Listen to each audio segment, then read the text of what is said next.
Merci à Bibouane pour cette présentation et ses réponses à de multiples questions. Ce que je vous propose maintenant, c'est qu'on passe à l'étape suivante qui était la table ronde. Alors la table ronde va être l'occasion pour que, entre nous, qu'un échange puisse se développer sur un certain nombre de thèmes. On a abordé beaucoup les questions économiques, on a vu les questions liées monétaires, on a vu les problèmes de développement, on a vu les perspectives, on s'est beaucoup penché sur les questions économiques. On va aborder quelques questions un peu plus larges sur les problèmes de l'Afrique ou les perspectives de l'Afrique, quelques fonctions. Et donc, on va laisser la parole à successivement chacun des conférenciers et on va leur donner 15 minutes pour aborder une ou deux questions sur une problématique de l'Afrique. Ils vont, à titre personnel, donner un point de vue.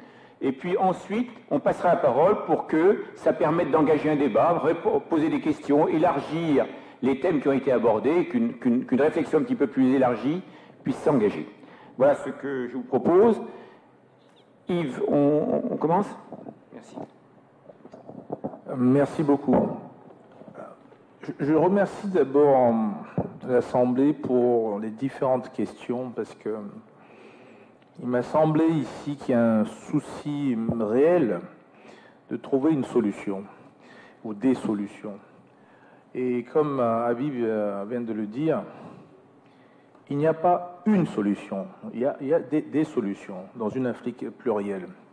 Et donc les deux thèmes qu'on m'a demandé de traiter là aujourd'hui pour la discussion tournent autour de l'innovation et le développement, puisque je participe à un livre collectif aux États-Unis sur justement ce thème où j'ai traité de tout ce qui est la diffusion de la technologie et non pas le transfert de technologie.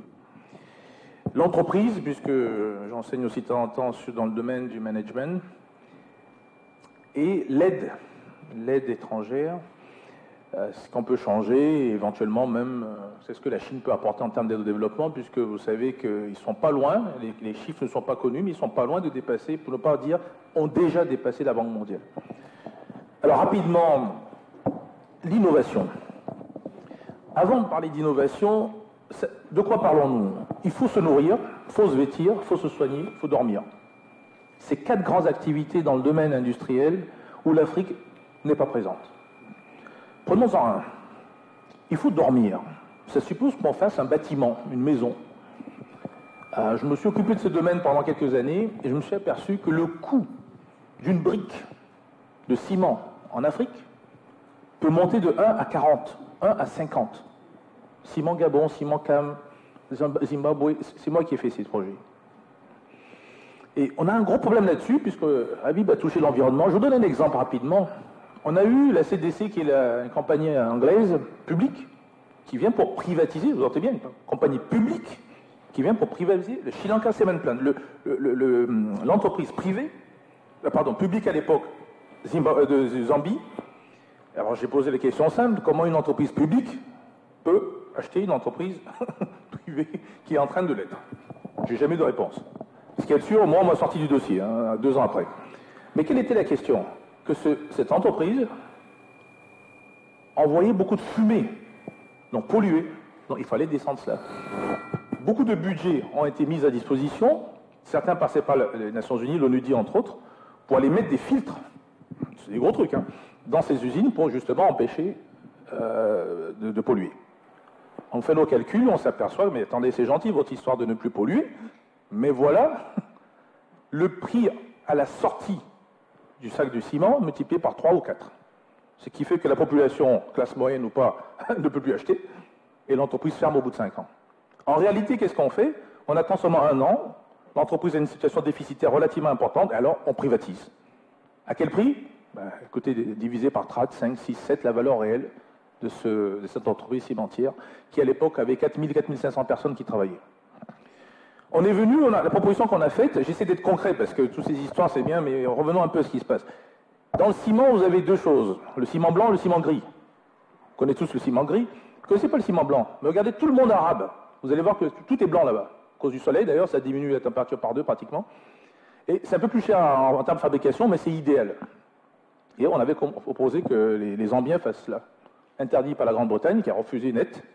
Et après, c'est des histoires politiques entre les ministres qui, finalement, ont accepté la position anglaise et ils ont perdu l'usine aujourd'hui. Alors, tout ceci pour dire quoi? Que tout ce que je viens de dire, ce n'est même pas ça que je vais proposer pour l'Afrique, puisqu'on parle de perspectives et de solutions. Ce n'est pas ça parce que ça ne peut plus passer par des solutions existantes. C'est pour ça que j'apprécie beaucoup quand vous parlez d'introduire de la science dans les choses existantes au niveau endogène. L'argile rouge que vous connaissez ou orange, elle est gratuite en Afrique.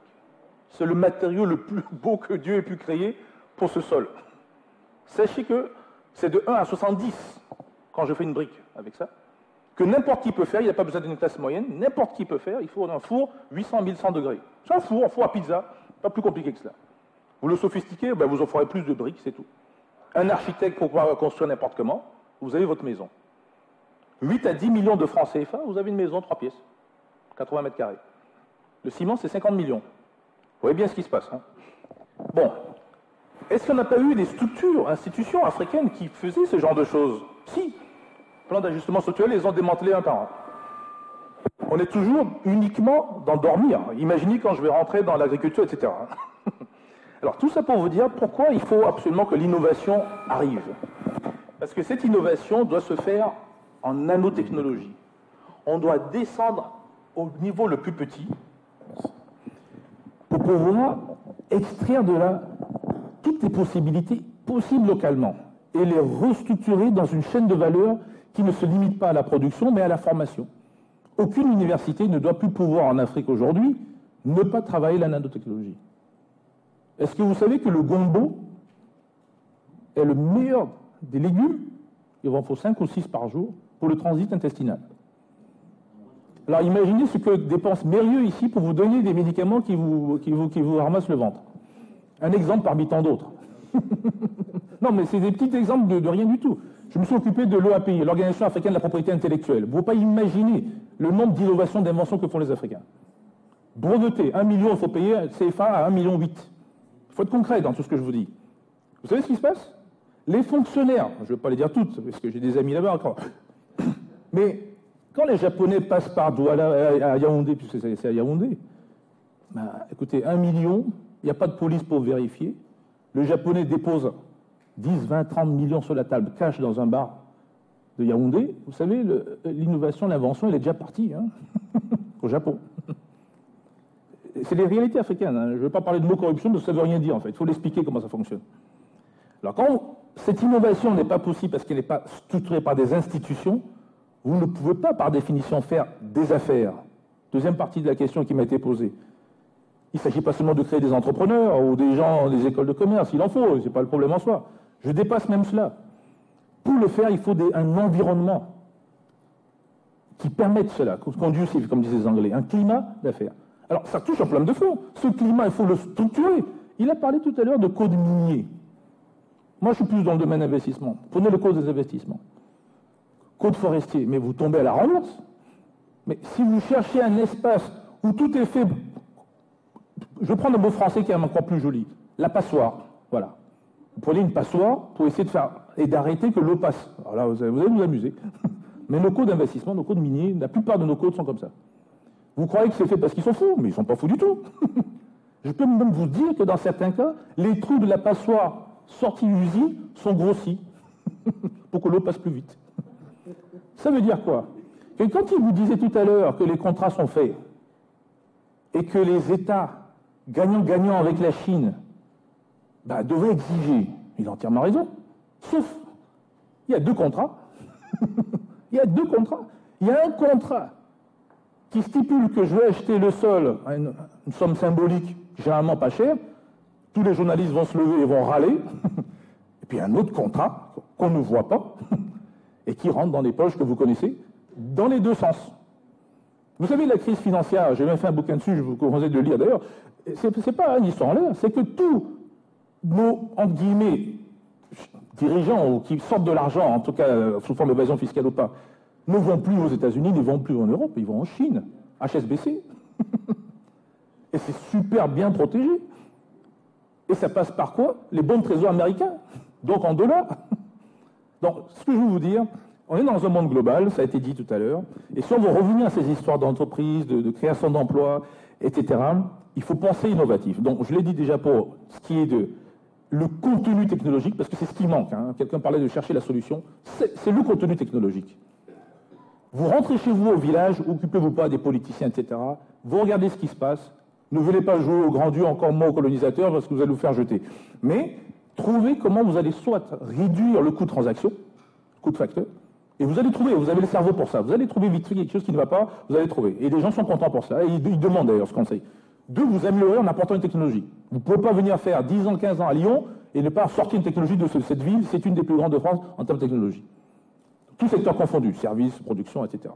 Et si vous avez manqué à ces deux éléments-là, alors vous n'êtes pas un intellectuel, fondamentalement, en tout cas pas dans la production. Et c'est ça le fond du problème. Et quand il disait que l'intellectuel doit s'engager, il doit s'engager. Vous avez parlé de contournement, j'en profite d'ailleurs, on ne contourne rien du tout. Avez-vous déjà contourné le feu rouge? Non, vous brûlez le feu rouge. Vous prenez un PV. Ah ben, vous vous arrêtez. On ne contourne pas un chef d'État, on l'enlève.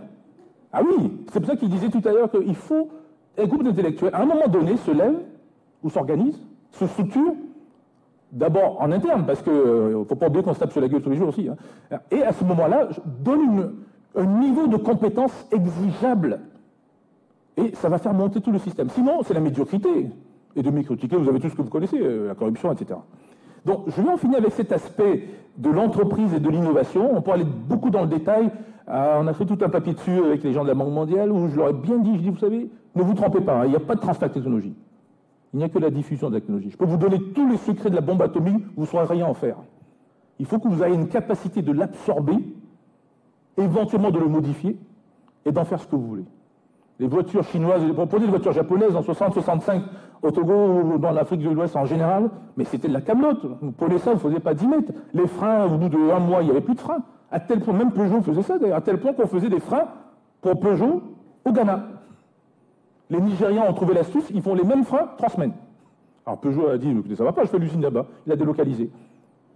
Alors, tout ça pour vous dire que toutes ces choses ne se font pas en l'air comme ça. Ce sont des volontés profondes des chefs d'État ou des dirigeants. Alors, si ce sont des sous-traitants, comme je l'ai dit ce matin, et qui ne travaillent pas pour la cause du pays ou des populations, et qu'en plus, ils sont presque du zèle à être les meilleurs bien vus de leurs parents ou aux responsables qui les envoient en sous-traitance, vous avez un problème de fond.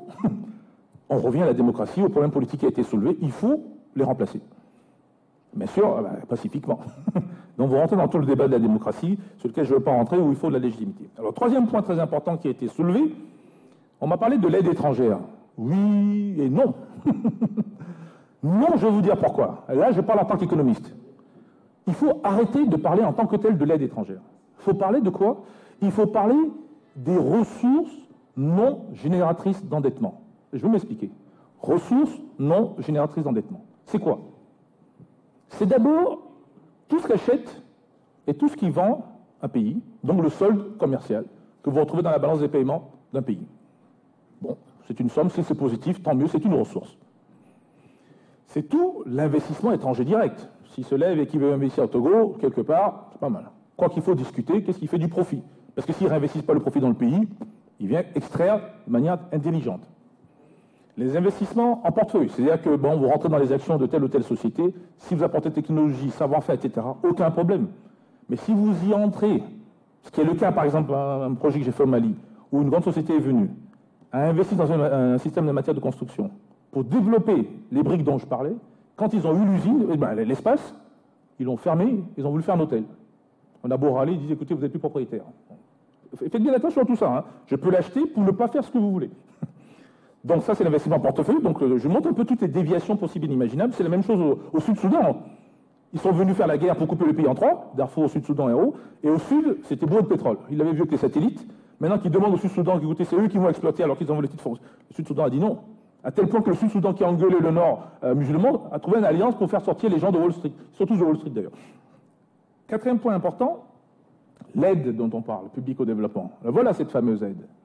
Elle existe sous forme d'aide bilatérale, multilatérale, multibilatérale, on en parlera aussi, publique, et aussi une certaine aide privée qui existe de plus en plus, et des fois sous forme d'assistance technique. Alors vous voyez, j'ai oublié, les transferts de la diaspora, Ça fait beaucoup de choses qui sont des ressources non génératrices d'endettement. Pourquoi toutes ces ressources n'arrivent pas à obtenir le résultat qu'on cherche tous ensemble ici? Et quelles sont les magnitudes, quelles sont les différences? Vous allez vous apercevoir que l'aide au développement, elle ne fait pas grand-chose.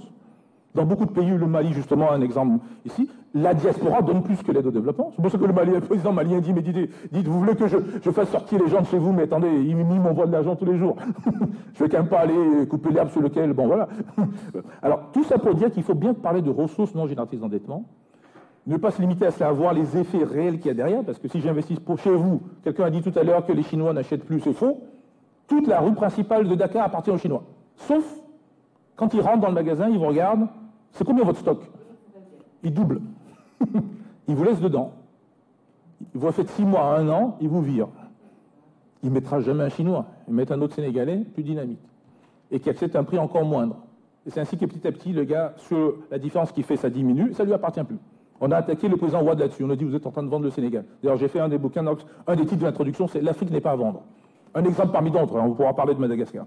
Alors, là-dessus, il est important de comprendre que le fond de ce problème de l'aide, des ressources non génératrices d'endettement, il est simple.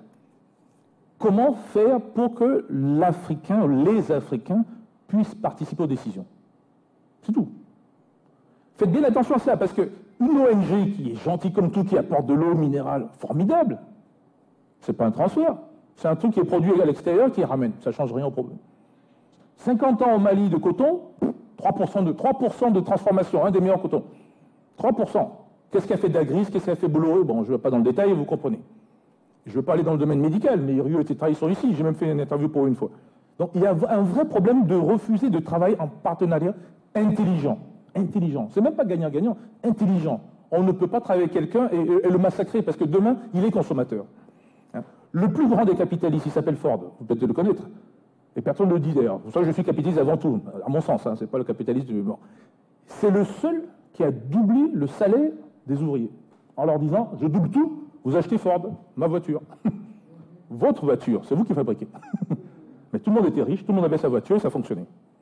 Et donc je vais finir sur le dernier point qui était, mais au fond, cette Chine, est-ce qu'elle ne va pas être le fournisseur de l'aide au développement demain, pour ne pas dire aujourd'hui? La réponse, elle est déjà oui, pour ne pas dire, elle est déjà faite. Sauf, on a un vrai problème avec cette Chine. Je ne reviens pas sur les capacités productives, ils ne transfèrent pas l'industrie. C'est le gros problème. Donc le problème n'est pas du côté chinois, c'est le côté africain. Ils ne savent pas négocier ou ils ne veulent pas négocier. Ils ont des contrats doubles. Mais beaucoup plus profondément, c'est que cette Chine a déjà ses pronostics sur 2050. Et ils ont une vision de l'Afrique stratégique. J'ai vu un plan, c'est pas qu'on m'a dit, j'ai vu le plan. Et vous avez vu ici bauxite, ici manganèse, ici machin. C'est tout juste qu'il manquait le tampon, c'est le mien, ça c'est plus aux Américains, ça c'est le... Ça se passe comme ça. Les Africains, je demandais leur plan. Ah ben, je vais aller voir l'Union africaine. Écoutez, on est en train d'y penser, on fait des réunions, etc. Ça ne bouge pas. Alors, vous me demandez qui représente l'Union africaine? Est-ce que c'est démocratique? Est-ce que le président de la Commission? Est-ce que le président... Difficile. Ça tourne chaque fois, c'est tous les 6 mois ou tous les ans, il y a quelqu'un qui change. Comment vous voulez faire du suivi? Donc, comment on prend le plus petit commun dénominateur? C'est-à-dire que c'est lui qui est le plus mou, qui va parler le moins. La décision ne passe pas non plus. Donc, je reviens à ce que je vous disais. On a une difficulté à être là où la décision se prend.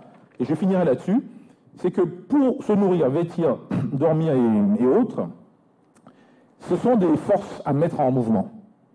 Ça commence par le cerveau, les paradigmes, les concepts, les idées, la pensée, les stratégies. Et c'est le rôle des intellectuels. Et si nous ne le faisons pas en tant qu'intellectuels, ben c'est nous qui sommes fautifs. Avant d'avoir, je m'avais attaqué de toute façon la France, etc. Tout ça c'est vrai, c'est pas que ce n'est pas vrai.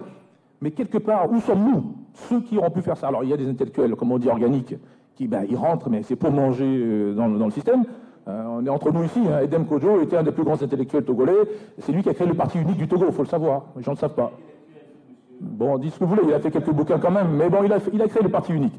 Et il s'en remet puisqu'il demande le grand pardon aujourd'hui. Et le dernier point, tout juste, la classe moyenne. C'est très important qu'il soit classe moyenne, puisque c'est l'objectif à atteindre. Sauf que vous n'obtiendrez jamais une classe moyenne si vous ne venez pas au niveau nanotechnologie des contenus technologiques. Rentrez du contenu technologique en agriculture, vous avez la productivité. Rajoutez les infrastructures dessus, ça tourne. C'est pour ça que je conclue toujours sur la solution, c'est l'économie de proximité. L'Europe s'est développée dessus. Les États-Unis, qu'est-ce que c'est? C'est l'économie de proximité. Ils tournent sur eux-mêmes. Mais quand ils ont compris qu'ils ne pouvaient pas que tourner sur eux-mêmes, Alors ils essaient d'envoyer que la dette à l'extérieur. Ça ne marche pas. Merci. Merci. On va revenir donc, il y a beaucoup d'idées, on va revenir là-dessus dans les débats, mais je voudrais donc passer la parole au professeur Ndoba pour 10 minutes qu'il évoque ses propres points de vue et sentiments sur les problèmes et perspectives. 15 minutes, non, chef?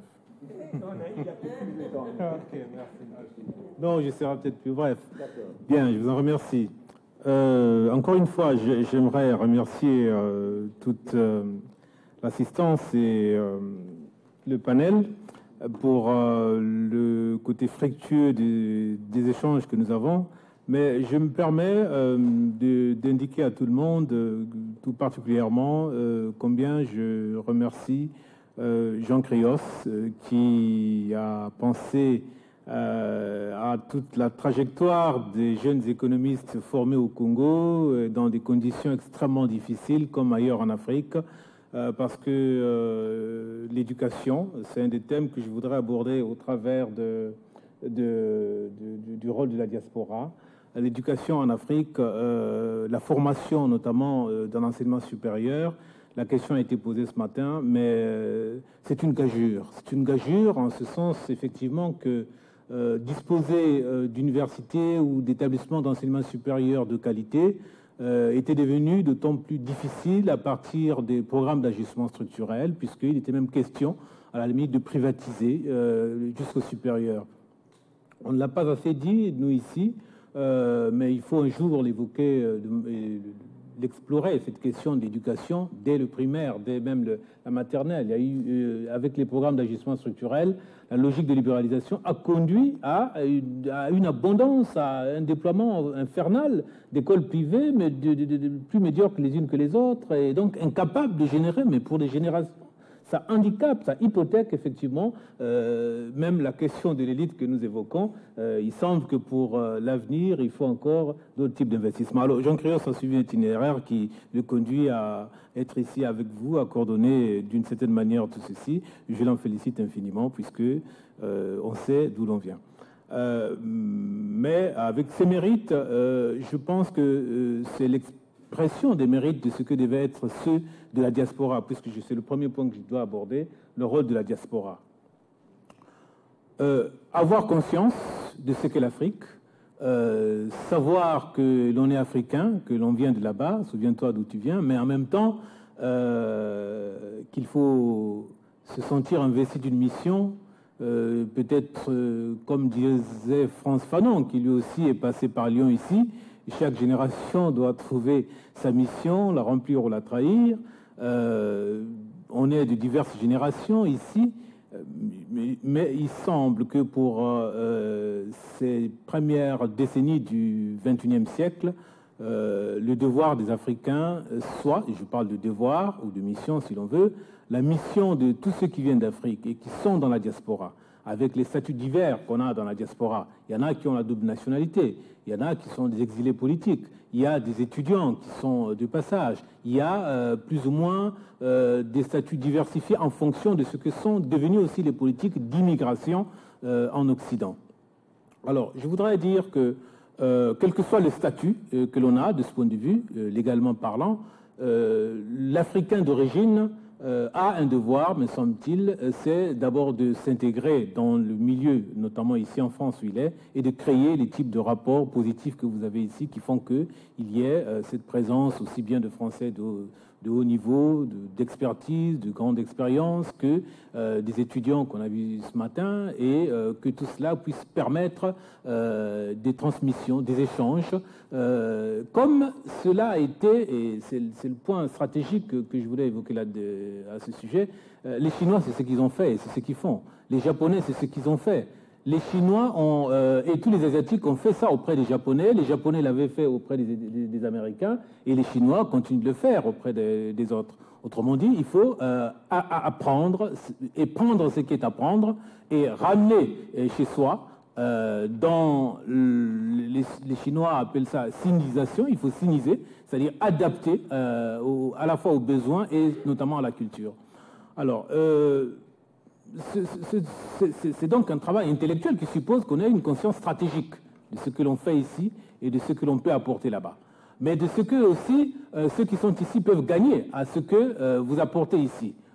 Je reviens sur cette approche qui est effectivement gagnant-gagnant. Oui, la stratégie à somme positive, elle est nécessaire, elle est possible. Il est possible que les Européens comprennent que le développement de l'Afrique, notamment les Français, est une chose qui est bénéfique pour la France et pour l'Europe.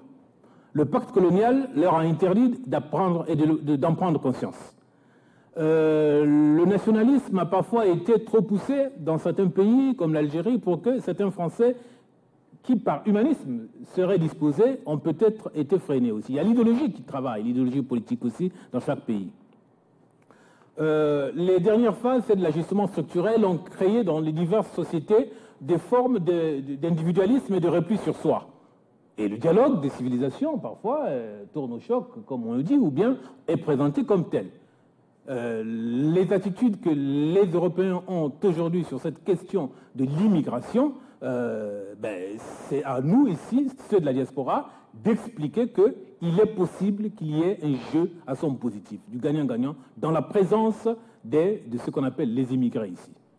Alors, c'est de ce point de vue même, d'ailleurs, que je crois qu'il est exagéré pour certains Européens et pour certains Africains qui ne suivent pas ce qui se passe sur le terrain, d'avoir cette espèce d'a priori sur ce que les Chinois peuvent apporter. Voilà, ça peut être un pacte colonial. Bon, je pense que c'est une expression un peu caricaturale pour montrer, pour mettre en relief. Mais le pacte colonial, on sait quand même que c'est quelque chose de spécifique qui, Colbert l'avait résumé en une formule bien consacrée, la colonie ne produira même pas une aiguille. Et cette histoire de la colonie qui ne peut pas produire une aiguille a conduit même certains à refuser l'indépendance. Léomba a dit que non, nous on ne veut pas être indépendants pour le Gabon parce qu'on ne sait même pas produire une aiguille. La question étant, par ailleurs, et pourtant, c'est de la liberté qui peut permettre de produire des aiguilles, etc. etc. Alors, ce que les Chinois font en Afrique, ce n'est pas du pacte colonial. Ce que les Chinois font en Afrique, la CNUSED est en train d'éclaircir certaines choses, ils ont des stratégies, effectivement, de grande puissance. C'est la même chose qu'ils font vis-à-vis de l'Europe, à certains égards. Quand ils demandent que Airbus s'implante en Chine, mais ils disent que Airbus doit transférer la technologie, mais pas un transfert au sens d'une circulation des connaissances. C'est pour la maîtrise des technologies. Bon, on peut parler de diffusion des technologies, mais moi je parle de la maîtrise des technologies. Les Chinois, ils ont dit pour Airbus, c'était clair. Pour le nucléaire français, ils ont également posé la même condition. C'est une réflexion stratégique. Ils en ont la capacité puisque la France, effectivement, a accepté leurs conditions. Ça signifie qu'il y a un rapport de force qui a été créé, qui est stratégique dans un sens très très vaste, politiquement parlant. Les Africains ne sont pas capables, sans doute, de poser de telles conditions, ni à la France, ni à l'Inde, ni au Brésil, encore. Et ça dépend donc du secteur. Et là, on arrivera à la question du leadership. La question du leadership, mais du leadership politique. L'économie, ce n'est pas que des sciences de gestion. L'économie, c'est l'économie politique. Moi, je conçois la science économique d'abord comme économie politique. Et j'ai dit ce matin, économie politique est institutionnelle. Les institutions étant, l'entreprise c'est une institution, l'université c'est une institution, l'économie institutionnelle s'est développée aujourd'hui, les coûts de transaction, tout cela, c'est étudié dans l'économie transactionnelle. Bon, ça dépend de l'orientation que l'on donne à l'économie institutionnelle. Mais il y a une optique, qui est celle que Gunnar Myrdal avait construite et qui est développée par un bien nombre d'auteurs, qui pose, qui met en avant et qui invite à expliciter le rôle du politique. C'est simplement le rôle du pouvoir. Il n'y a pas d'action d'un investisseur étranger en Afrique si le pouvoir d'État local en Afrique n'est pas porté à accepter ce type d'investissement. Un acteur de la diaspora qui va chercher à investir, il faut bien qu'il tienne compte de l'environnement politique. La plupart aujourd'hui cherchent à investir dans l'immobilier. Il y a le problème foncier qui se pose. Vous pouvez trouver un maire qui vous dira, bon, moi c'est à telle condition, telle condition. Ce maire, il est élu comment? A-t-il été élu? A-t-il été nommé, etc., etc. Vous êtes face au problème du politique. Donc on ne peut pas l'écarter, le problème du politique. Mais en même temps, L'autre exemple de pratique courante dans la diaspora, c'est les transferts financiers, qui sont bien plus importants, on l'a dit tout à l'heure, dans un pays comme le Mali. Les transferts, les remittances sont plus importants que l'aide dite internationale qui est apportée à ce pays. Mais les Maliens sont structurés depuis des années et des années. La diaspora malienne est sans doute la plus importante ici en France.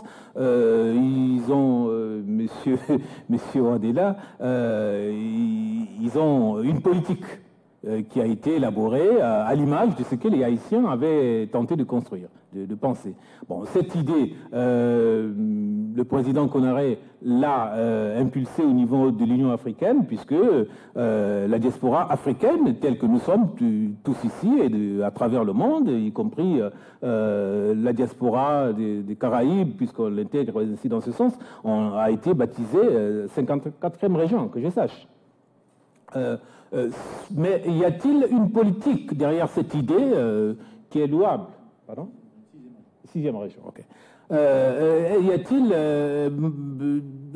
un projet stratégique conçu au sens où c'est l'un des problèmes qui me semble-t-il, lorsque nous avons fait le bilan, je l'ai indiqué un peu, mais c'est apparu implicitement, explicitement à travers tous les autres projets. C'est la question de l'action. Avons-nous été capables d'élaborer une action, donc les concepts, bon, de la planifier, d'en désigner les acteurs, de la mener, de l'évaluer, de réévaluer et puis de continuer. Bon, ça nous suit sur tous les terrains que nous pouvons prendre s'agissant de l'histoire de l'Afrique. Donc c'est la continuité dans l'action. On l'a dit, effectivement, les Chinois qui anticipent sur 50 ans ce que leur pays sera, mais l'Inde fait pareil. L'Inde a un plan stratégique. Le Brésil s'est situé dans cette même logique. L'économie de marché impose ou ne se conçoit que sur le court terme. Mais certains pensent qu'en Afrique, certains se sont laissés aveugler par ça en pensant que bon, c'est le marché. La FMI nous a dit bon, c'est le court terme, il nous faut le document stratégique de réduction de la pauvreté pour les 3 ans qui viennent et puis on s'arrête là. On ne pense plus ni au moyen terme et encore moins au long terme. Ben, il faut réhabiliter la planification, mais la planification stratégique. Il faut réhabiliter un rôle de l'État en sachant cependant que tout ce qui est demandé ici, en termes de gouvernance, c'est parce qu'il y a un nouveau phénomène qui est là, ce qu'on appelle les États fragiles. États fragiles parce qu'il y a eu conflit dans tel pays, donc l'État ne fonctionne plus, c'est les ethnies, c'est cela. État fragile parce que voilà, il y a la drogue, c'est le Cap-Vert, c'est la Sierra Leone, Libéria, etc. État fragile parce que il y a Al-Qaïda quelque part qui menace et tout. Bon, et malheureusement, du point de vue de ce qui apportait les financements extérieurs, le critère c'est la sécurité. Mais ceux qui vivent dans ces pays ont bien sûr le problème de sécurité au service. Mais je crois que dans certains de ces pays, il s'agit de comprendre qu'il y a à prendre des initiatives. Dans les originaires de ces pays qui sont à l'étranger, doivent se poser bien sûr le problème de la sécurité, mais ils doivent le poser autrement en sachant que c'est chez eux dans ces pays et que leurs parents sont là, c'est chez eux, le pays existera toujours. Qu'il change de nom ou mais le pays ne mourra pas. Et donc il faut penser pas de la même manière qu'un occidental étranger pense l'Afrique ou le Sénégal, mais on est devenu étranger, même si on est binational, mais on pense autrement ses origines, on pense autrement son pays, notamment par rapport au rôle économique, je reviens là-dessus, mais également et surtout au rôle culturel en matière d'éducation. Et c'est la formation. Alors, je sais qu'il y a une expérience de Camerounais qui avait créé un réseau d'universités camerounaises transnationales, des Camerounais qui sont aux États-Unis, qui repartent enseigner dans un réseau bien constitué. Cela est possible, cela est pensable pour un certain nombre d'entre nous, originaires de tel ou tel pays. Mais il faut bien sûr, dans ce cas-là, il y a des organisations, il y a des institutions ici en Europe ou à travers le monde auxquels on peut présenter des projets pour lesquels effectivement il faut se porter garant en tant qu'institution, en tant qu'association solide, etc. et mettre en avant cette question de l'éducation, de la formation. L'économie de la connaissance, la société de la connaissance, ce n'est pas des vains mots. C'est des réalités qui ont fait que les Chinois aujourd'hui ils avancent comme ils avancent, les Japonais avancent comme ils avancent, etc. etc. Alors, donc je termine peut-être sur ce premier point. sans avoir exagéré, j'espère. Mais alors, le premier point, donc, je vous invite stratégiquement à réfléchir stratégiquement. Et la réflexion stratégique, c'est une question d'interaction, une question de rapport de force, mais pas de rapport de force de violence. C'est le rapport de force dominant aujourd'hui, c'est le rapport du savoir. Bon, le deuxième point que je voudrais évoquer, je l'ai esquissé ce matin, c'est au sujet des États-Unis d'Afrique. Bon, il me semble que on ne réagit pas tout à fait sur ce point, peut-être parce qu'on trouve cela utopique, du point de vue de certains Africains eux-mêmes d'ailleurs. Pour les Français qui sont ici, ils peuvent se dire « ouais, mais ça c'est encore de la rhétorique africaine, c'est peut-être de la palabre africaine, etc. etc. » Bon, c'est possible. Non, mais je caricature à souhait pour essayer effectivement de faire que l'on en parle. Alors, c'est la diplomatie politique qui a conduit à cela, bien sûr, me direz-vous. Mais j'ai rappelé tout de même que c'est dès le départ, c'est dès 60 que Kwame Nkrumah pose cette question des États-Unis d'Afrique, de la création d'une organisation continentale. Sortie de la décolonisation, avoir les indépendances, c'est créer une nouvelle Afrique. Cette nouvelle Afrique était conçue comme pouvant être telle qu'elle. Bon, il y a eu, je l'ai dit ce matin, une autre thèse qui avait triomphé. Il fallait garder les espaces plus ou moins coloniaux qui avaient préexisté, d'où, bon, on passe les étapes et on aboutit à l'actuel CEMAC pour l'Afrique centrale, l'actuel UMOA pour l'Afrique de l'Ouest, et puis bon, pour ce qui concerne les pays d'ancienne colonie française, c'est cela, et à la limite on se contente de cela et on ne raisonne qu'en termes de cela. Bon, c'est vrai que l'UMOA avance, on fait des passeports pour tous les citoyens, on peut circuler dans toute l'UMOA, mais on ne peut pas circuler dans tous les pays de la CEMAC. Bon, ce n'est pas à cause de la forêt, ce n'est pas à cause des routes, mais parce qu'il n'y a pas de passeport commun, parce que les États sont, semble-t-il, jaloux de leur souveraineté et parce qu'on craint que ceux de tel pays viennent ici, ils apportent la propagande politique de leur pays, qu'ils viennent nous déstabiliser, etc., etc. Parce que les gouvernants sont donc un attachement à leur pouvoir. C'est la question du pouvoir. Vu sous cet angle, évidemment, on peut s'arrêter à cela et dire bon, on est dans la zone franc et la France va favoriser notre alliance ou nos relations avec l'Union européenne, puisque les accords de partenariat économique, bon, on peut les signer pays par pays, ou alors avec la CEMAC et l'UMOA, si ça marche pas, bon, chacun tire de son côté. Et même des pays qui devaient jouer un rôle pilote en matière d'intégration ont parfois été les premiers à se comporter de manière très opportuniste, subjective, individualiste. La Côte d'Ivoire. Bon, j'espère qu'il y a des amis ivoiriens ici, mais la Côte d'Ivoire a demandé bien sûr la dévaluation, c'était le tout premier pays à le demander. Bon, mais la Côte d'Ivoire a été le tout premier pays à signer l'accord de partenariat économique avec l'Europe au détriment de l'élan collectif qui avait été celui de l'UMOA dans l'ensemble. Vous direz qu'en Afrique centrale, nous avons aussi le Gabon qui généralement a ce même type de comportement, mais ce sont des pays qui se croyaient les plus riches et puis qui se disaient que bon, les autres c'est des vauriens, etc., etc. Alors, je crois que par rapport à cela, il y a le rôle de l'élite. Le rôle de l'élite, c'est de faire comprendre que dans ce cas précis, c'est cette question de l'intégration régionale et des États-Unis d'Afrique. C'est de faire comprendre les enjeux réels qui sont là. Cette mondialisation n'est pas une affaire illusoire. Les frontières sont cassées pour de bon, s'agissant du flux d'informations, s'agissant des flux financiers, s'agissant des flux de certaines marchandises. C'est fini.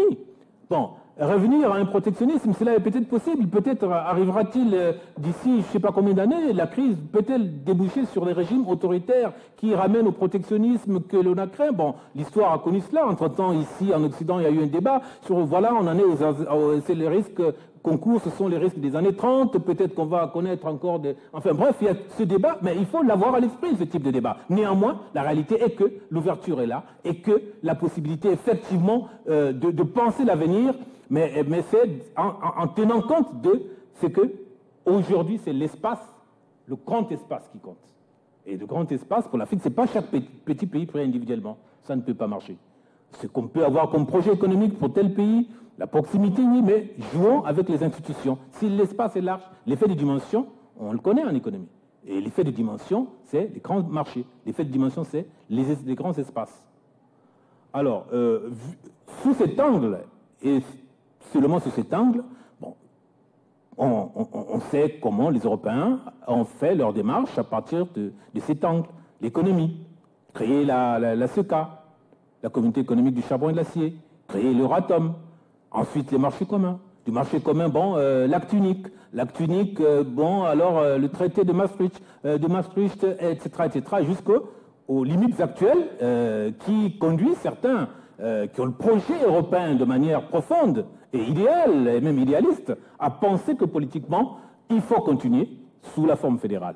Et certains se rendent bien compte qu'en réalité, la démarche économique qui pouvait être un levier au départ a été un moyen pour les anglo-saxons d'atteindre un objectif qui est celui du libre marché, du libre-échange, dans la logique purement anglo-saxonne et sans projet politique ni moral. Bon, l'Europe en est là. Les Africains suivent tout cela. Les Africains sont formés, pour certains, dans ces mêmes domaines-là, et à eux de tenir compte, effectivement, de ce que sont les réalités africaines, pour voir comment, ce qui a été dit en 1999 par les chefs d'État, qui ont dit que en 2015, nous devons avoir les États-Unis d'Afrique. Est-ce que ce serait possible? Certainement pas. Mais est-ce que c'est impossible? Certainement pas non plus.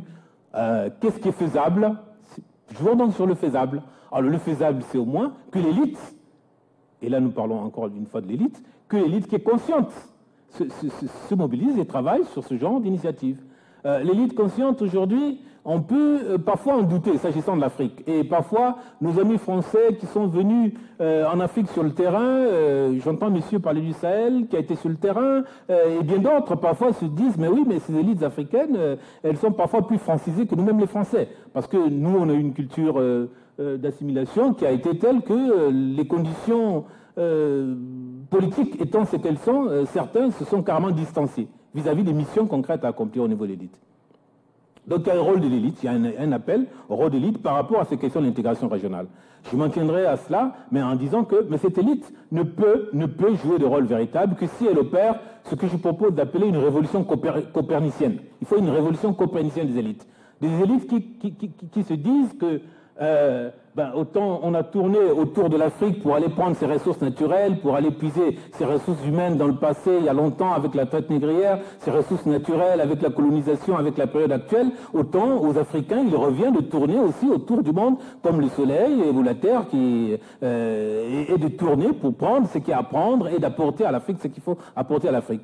Je parle de cette révolution copernicienne je contribue à une chronique mensuelle dans un magazine africain parce que les économistes fustiges universitaires, il faut entrer dans le débat public. Le débat public, il faut intervenir dans la presse. Et je fais une lettre ouverte à 2 prix Nobel de la paix, Nelson Mandela, Barack Obama, et j'esquisse cette idée de révolution copernicien des élites africaines à laquelle eux, ils doivent apporter une contribution.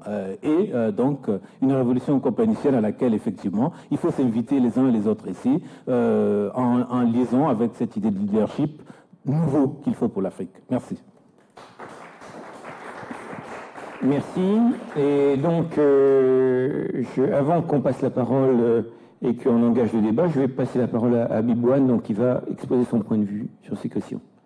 Oui, en espérant que j'aurai l'indulgence du public, parce que j'ai l'intention d'être plus bref que mes 2 prédécesseurs. Non pas parce que je les ai trouvés trop longs, mais parce que je pense que j'ai dit l'essentiel de ce que j'avais sur le cœur. Et ce que je voudrais faire, c'est peut-être élargir un peu le débat et saisir cette occasion qui m'est donnée pour vous faire part d'un article dont j'ai pris connaissance l'année dernière dans le journal International Herald Tribune et qui est intitulé 8 idées qui sous-tendent la réussite de la Chine. Je crois que c'est intéressant parce que nous devons élargir le champ de notre réflexion, mais nous devons aussi nous inspirer sans mimétisme exagéré, nous devons nous inspirer de ce qui marche ailleurs ou de ce qui a fourni des résultats ailleurs. Notre réussite sera à ce prix. Il ne faut pas rejeter ce qui vient d'ailleurs. Il ne faut pas sombrer dans un nationalisme, je dirais, conceptuel qui serait faire preuve d'étroitesse d'esprit. Cela dit, je ne prétends pas non plus que la Chine soit un modèle reproductible en Afrique, mais je crois que cet article est peut-être une source d'inspiration. Il a été, figurez-vous, écrit par quelqu'un qui est professeur de diplomatie et de relations internationales à Genève, mais aussi dans une université chinoise, 2 universités chinoises. Il se trouve que, et c'est là que c'est intéressant, il était aussi l'interprète en chef de Deng Xiaoping dans les années 80. Donc un témoin privilégié de toute la démarche de modernisation à pas forcés de la Chine sous la houlette de Deng Xiaoping. Alors, qu'est-ce qu'il dit dans cet article? Parmi les 8 idées, il y en a qui sont plus pertinentes à mes yeux. Il y a une première qui s'intitule « Un État fort et éclairé ». C'est important. Et il considère que cet État fort et éclairé doit être consubstantiel, doit être perçu plutôt comme consubstantiel avec la longue histoire de la prospérité économique de la Chine. C'est un élément indispensable de la longue prospérité économique de la Chine, un État fort et éclairé. Et il dit que ceci est en contraste avec la vision américaine qui perçoit l'État comme le diable nécessaire. Les progrès chinois ont été engendrés par un État qui était obsédé par le développement. Et il ajoute, Deng Xiaoping a réorienté l'ancien système étatique chinois de manière à abandonner l'utopie maoïste pour promouvoir la modernisation à pas forcés. Deuxième idée, je ne fais que mentionner ces idées, la bonne gouvernance importe plus que la démocratisation, la bonne gouvernance du développement.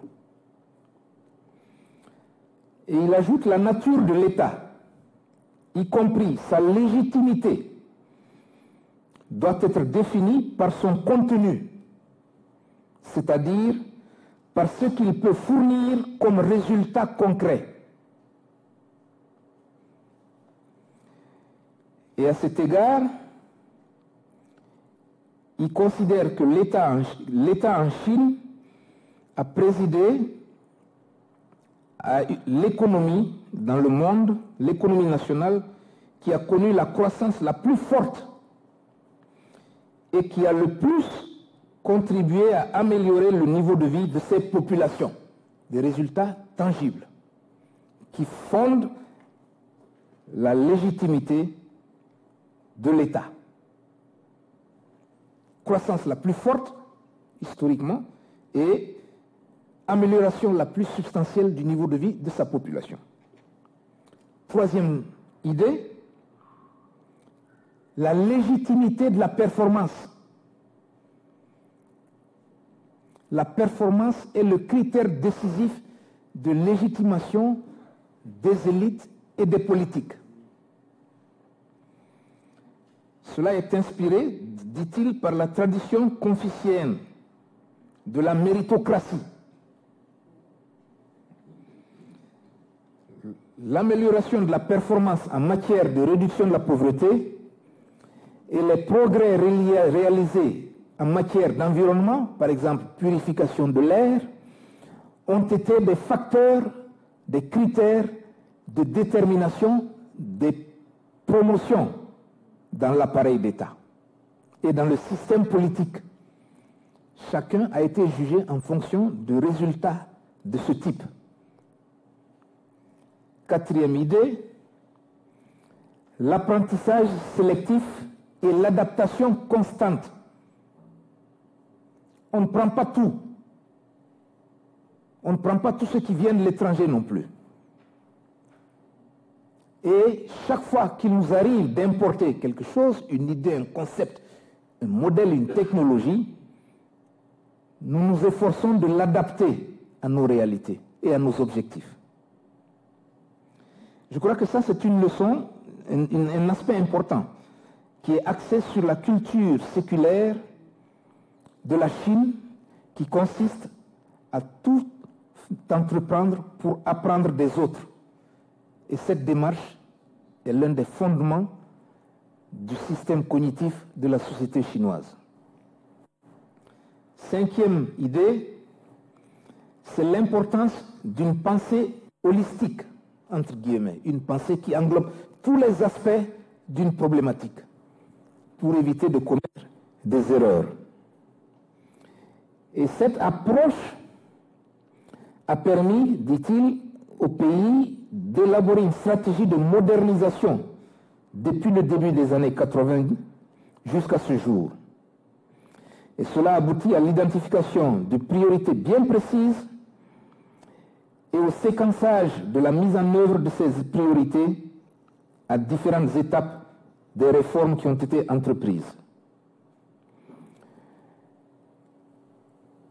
Sixième idée, la primauté absolue du bien-être des populations comme élément déterminant des choix en matière de politique, de réforme et de stratégie de développement. Et je crois que les résultats qu'ils ont atteints dans ce domaine confirment cette affirmation. Et à cet égard, il indique que la pauvreté a diminué. La baisse de la pauvreté est le droit humain le plus fondamental. Réduire la pauvreté. La Chine a augmenté, a sorti de la pauvreté 400 millions de personnes en une génération. 400 millions. Et il dit que ce type de performance est sans précédent dans l'histoire de l'humanité.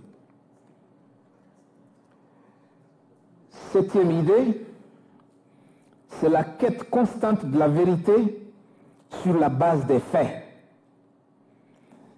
C'est-à-dire éviter, autant que faire se peut, de se laisser guider par des dogmes idéologiques ou des a priori conceptuels ou des modèles importés. Chaque fois, s'efforcer de voir dans quelle mesure la démarche proposée a abouti à des résultats satisfaisants, les faits. Mesdames et messieurs, je pensais qu'il était utile de partager les éléments constitutifs de ce corpus de propositions que j'ai tiré de cet article, que j'ai trouvé très intéressant. Et je pense que nous devons nous en inspirer, non pas pour faire comme la Chine, parce qu'on ne pourra pas, nous sommes différents, mais en tout cas pour essayer d'en tirer tous les enseignements pour procéder aux ajustements requis dans notre démarche en matière de stratégie de développement, mais aussi dans nos comportements, en matière de leadership, en matière de gestion de la cité, en matière de critères d'identification des éléments méritoires,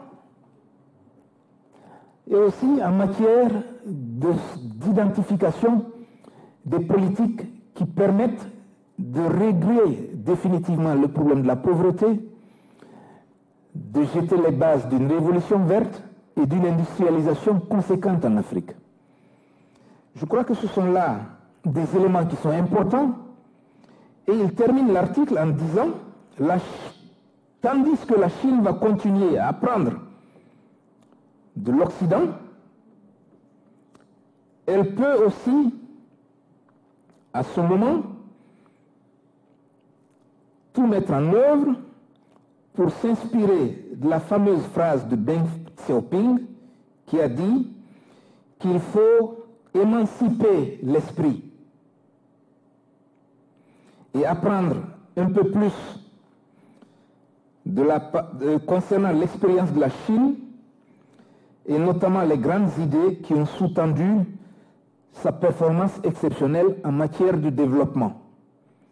Et moi, je crois que ça, c'est un des défis auxquels les leaders africains, les populations africaines, les élites africaines sont confrontées.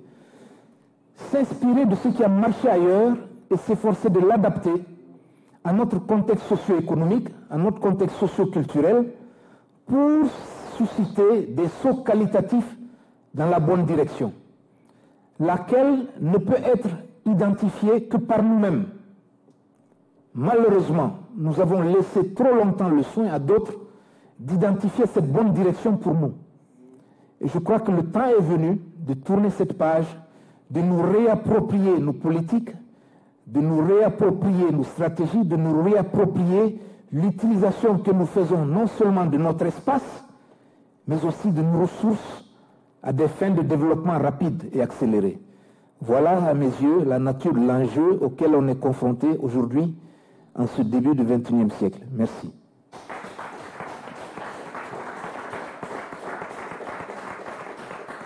Merci aux trois conférenciers pour ces idées. Je ne vais pas faire un résumé de l'ensemble des idées, mais enfin, on peut constater quand même qu'un certain nombre de points se recoupent. Certains éléments ont été évoqués par les uns et par les autres. Le problème du leadership, le problème du modèle à déterminer, le rôle que doit jouer l'innovation, le climat des affaires à déterminer, la diaspora, quelle mission doit-elle avoir, une réflexion sur ce que pourraient être les États-Unis d'Afrique, la réflexion qui a été engagée sur les modèles qui fonctionnent et quelles sont les idées qui peuvent être réappropriées par les Africains pour déterminer la voie la plus efficace. Voilà. On a donc eu beaucoup d'idées qui ont été énoncées et ce que je propose, c'est qu'on engage le débat, que vous fassiez part à la fois de votre point de vue sur ces éléments et qu'il y ait à la fois des réactions, des questions et des réactions sur ces différents points. Voilà. Donc, je ne sais pas qui veut prendre la parole.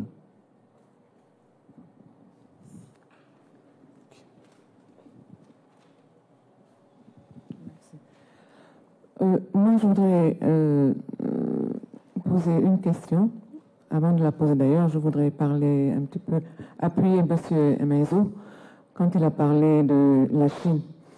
Parce que la Chine est en train de mener un travail de sape, si on peut l'appeler ainsi.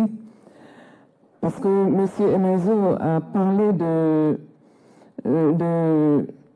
comment dirais-je, du côté de Centenaire à Dakar, où la Chine, il faut voir ce qui se passe là-bas. Vous achetez ici un sac Louis Vuitton à 100 000 francs. Le même sac, vous le trouverez à Centenaire à 2 000 francs. Le même. Vous achèterez un sac ici, Louis Vuitton à 100 000 francs. Le même sac, vous le trouverez à Canal Street à New York à 5 $. Indépendamment de ça, maintenant, non seulement la Chine a acheté presque tout le Centenaire, mais maintenant il se marie même avec les Sénégalaises. Oui. Ben, Monsieur Emaizo, c'est ce que je suis en train de dire. Ça, il ne l'a pas dit, moi je l'ajoute. Ils se marient maintenant au Sénégal. Ils font des enfants métis. Sinon Sénégal, sinon Sénégal. Nulle part. Mais sauf qu'on est en train de gâcher notre économie. Ensuite, ça ne se limite pas au Sénégal seulement. En Mauritanie, moi je suis de la Mauritanie. La Mauritanie est la zone la plus poissonneuse du monde. La Chine vient de prendre notre poisson comme elle veut. Bon, maintenant, comme on a commencé à prendre des mesures, ça commence à s'estomper un petit peu. Mais indépendamment de tout cela, je crois qu'il y a lieu de se poser une question sur nos dirigeants. Surtout, sur nos dirigeants. je pense qu'il y a trop de gâchis aussi au niveau de nos dirigeants. Et je prends un tout petit exemple. Monsieur Emaizo a dit tout à l'heure qu'au Sénégal, il a parlé d'électricité. Lui, il s'est limité à l'électricité. Moi, je pense que pour l'électricité, ce n'est pas une priorité pour moi parce que on ne trouve pas l'électricité, on peut toujours trouver le moyen de s'éclairer avec des bougies ou n'importe quoi, quand je parle de la banlieue. Mais au niveau du bâtiment, quand il a dit qu'il faut dormir, pendant qu'il y a beaucoup de gâchis en Afrique, et particulièrement au Sénégal, moi je prends un exemple sur l'hivernage. Quand il y a eu l'hivernage l'année dernière, et jusqu'à présent d'ailleurs, il y a des familles qui habitent chez des amis et d'autres qui sont même dans la rue, qui n'ont pas où dormir à cause de la pluie, qui a détruit complètement leur maison. Et pendant qu'on ne mange pas, on a parlé aussi de la Chine, quand ces femmes-là essayaient au moins de trouver leur petit quelque chose sur leur repas de midi. Maintenant, la Chine a récupéré toute cette restauration pour en faire un fast-food vietnamien. Ces pauvres dames-là n'ont plus rien à faire. Et pendant que la Chine s'installe en Afrique, nos dirigeants favorisent tout cela par un gâchis monumental quand je pense à cette statue de la Renaissance qui a été construite à Dakar. Ben, pour en faire quoi? Moi, j'aimerais que vous qui êtes là, en tout cas, que vous m'expliquiez un petit peu ce que veut dire ce monument qui a coûté des milliards. Et donc, ma question est la suivante. Quel serait vraiment l'apport, en tout cas, de nos dirigeants quant à ce gâchis qui se passe, alors que nous mourons de faim et voilà, je vous remercie. Très bien, merci. On va prendre une autre question. Ah oui, pardon, il y avait une autre question avant qui avait été posée. Là, et puis tout de suite après. Ça va bien. Ah d'accord. Ah, il me l'a donné, finalement. Bon, moi je voulais revenir sur ma question posée et que M. Emaizo a répondu partiellement. Je disais que bon, il y a une telle corruption dans certains pays africains que bon, les expatriés ici ont besoin de faire quelque chose chez eux. Mais bon, ils se heurtent souvent à la barrière de cette corruption, cette dictature dans certains pays, bon, comme le mien par exemple. Bon, parce que bon, chez moi c'est centenaire, quoi, ça va devenir centenaire bientôt. Donc on a fêté même les 50 ans de notre dictature. Donc bon, moi, je voulais demander comment faire pour contourner ce système. Bon, parce que bon, on ne peut pas rentrer droit dans le mur, parce que bon, on rentre droit dans le mur, on est voué à la destruction, ça c'est sûr et certain. Donc, bon, comment faire pour contourner ce système et essayer d'aider nos frères ou bien sœurs qui sont restés sur place? Parce que bon, moi, quand je vois certaines familles qui cotisent de l'argent, bon, qui rassemblent de l'argent pour permettre à leurs enfants de venir ici en Europe et qui viennent mourir en mer comme ça, bon, des familles qui ont dépensé peut-être $1 000, $10 000, et on voit ces familles pleurer leurs enfants, alors qu'avec ces $10 000, on peut faire quelque chose en Afrique. Bon, moi, ça me pose un problème, parce que bon, si même des Sénégalais quittent le Sénégal pour venir en Europe, alors que chez eux encore il y a un semblant de démocratie, enfin, bon, mais qu'est-ce qu'on peut dire bon, d'autres pays où il y a la dictature? Bon, je voulais revenir sur l'exemple du Mali. Bon, le Mali pour moi est un exemple bon, frappant parce que je pense que bon, les Maliens, bon, le Mali en général est un vieux pays, alors que nos pays comme le Togo bon, sont des pays nouveaux. Et bon, le Mali a connu bon, des anciens royaumes, il y a des noms prestigieux au Mali. Donc bon, moi je pense que bon, le Mali a réussi parce que bon, ils ont une certaine culture qui leur a permis de surmonter ce problème de dictature. Alors que chez nous, bon, les gens pratiquent la politique du ventre, chacun veut manger, des intellectuels, vous avez parlé d'Edem Kojo, il est de mon village, mais pour moi ce type n'est pas intellectuel, parce que un intellectuel pour moi, c'est quelqu'un qui pense au bonheur de son peuple. C'est pas seulement avoir des diplômes. Non, les diplômes, ça c'est rien, ça. On peut accumuler des diplômes et être bête, en fait. Donc, moi, tous ceux qui essaient de faire quelque chose chez eux, des Africains, femmes, hommes, qu'ils soient lettrés ou pas, qui font quelque chose chez eux, pour moi, c'est des intellectuels. Parce que le Mali, les Maliens envoient plus de 200 milliards de francs CFA au Mali chaque année, et qui dépassent de loin l'aide publique au développement. Qu'on nous donne de la main droite, qu'on ne reprend pas la main gauche. Donc, les Maliens sont... pour moi, sont des intellectuels, c'est des gens qui réfléchissent réellement pour leur pays. Et nous, qu'est-ce qu'on fait? On ne fait rien. Trouvons un moyen pour contourner le système. Si on doit créer des ONG, et créer des petites... aider d'une manière ou d'une autre, quoi. Donc, moi, je veux que mon frère à la maison me donne une réponse. Et voilà. Si on doit créer un site ou bien faire quelque chose pour aider, il est dans le domaine de l'investissement, il n'a qu'à essayer de faire quelque chose pour qu'on puisse aider nos frères et sœurs au pays, quoi. Voilà, point. Encore, il y a le monsieur. Moi, je voudrais parler un peu comme, en tant que praticien, je dirais, du développement, vraiment au niveau local pour un grand bailleur. Et ce qui m'impressionne beaucoup depuis peut-être une vingtaine d'années, c'est justement les politiques d'ajustement structurel qu'on a tant décriées, qui ont eu, c'est vrai, tant d'effets pervers.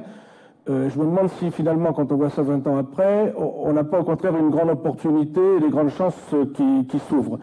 On a rappelé un des intervenants qui a dit ce matin, le président Pompidou, qui appelle le général Eyadema pour lui dire ce qu'il pensait de sa politique. Le jour où M. Balladur a décidé que la France intervenait en subsidiarité du FMI, il y a eu un changement totalement radical. Maintenant, d'un point de vue politique, les gens n'ont plus en face d'eux simplement la France, mais ils ont le Fonds monétaire. Et sur le terrain, un dirigeant peut, je ne dirais pas de négocier, mais il a tout un jeu qu'il peut faire entre l'ambassadeur de France, l'ambassadeur de l'Union européenne, le représentant de la Banque mondiale. En général, il se tire dans les pattes, si vous me pardonnez l'expression, plutôt que de coopérer sur le terrain.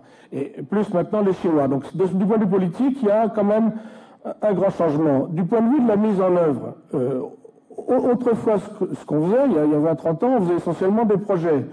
Alors on était dans une délégation, quelque chose, on avait l'idée d'une route, on trouvait un bureau d'études qui faisait l'étude technique, qui disait qu'elle était rentable, ça j'ai jamais vu qu'elle ne le soit pas. On allait voir le ministre des Travaux publics, j'ai jamais vu personne refuser une route de 200 km ici ou là, une entreprise la faisait. Il y avait des transferts, il y a beaucoup de gens qui travaillaient, il y avait des cadres africains qui étaient employés par les entreprises publiques, tout ça c'est vrai.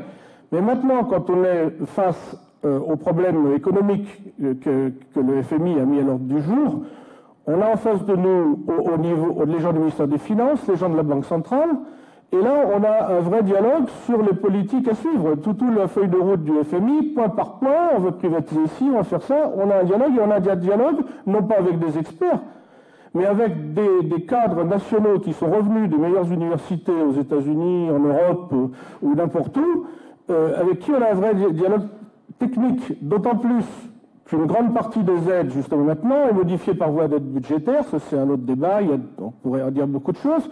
Mais par exemple, il me semble qu'au Bénin, plus de la moitié de nos aides étaient des aides budgétaires. Au Cap-Vert, c'est 90%. Au Mali, c'est une grande partie.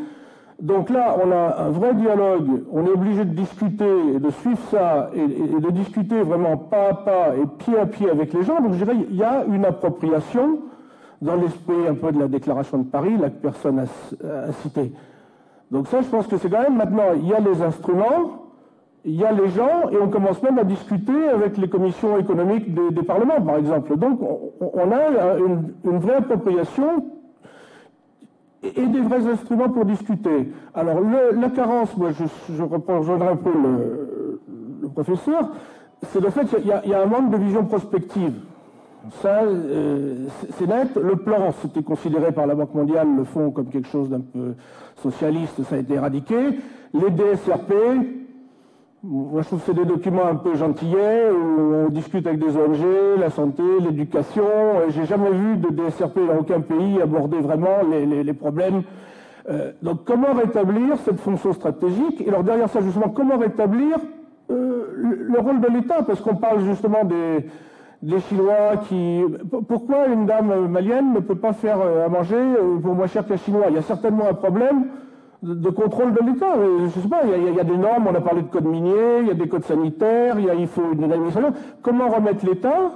Comment tous ces Africains qui justement sont revenus, travaillent, dialoguent tous les jours, sont dans les organismes, parce que sur place, beaucoup de gens qui sont à la Banque mondiale, qui sont aux Nations Unies, sont des cadres africains. Il y a même des relations des fois un peu, je dirais un peu incestueuses, mais elles existent aussi dans les entreprises de travaux publics. Bon, donc comment ces gens-là peuvent se mobiliser et peuvent prendre en main ces instruments qu'ils ont, ces ressources qui ne sont pas négligeables, et on a une société qui est quand même de plus en plus vivace, pour à la fois avoir une vision prospective, parce que on a cité Lee Kuan Yew, c'était pas un grand démocrate, mais il avait une vision de ce qu'il voulait faire de son pays, et c'est ça qu'on ne voit pas, disons. Et je crains qu'on pousse les gens avec ces DSRP et les programmes de dépenses à moyen terme à une réflexion extrêmement parcellisée, 2 ans, 3 ans, sur des thèmes qui sont pratiquement imposés. Donc les paradigmes viennent de l'extérieur. Hein. Voilà.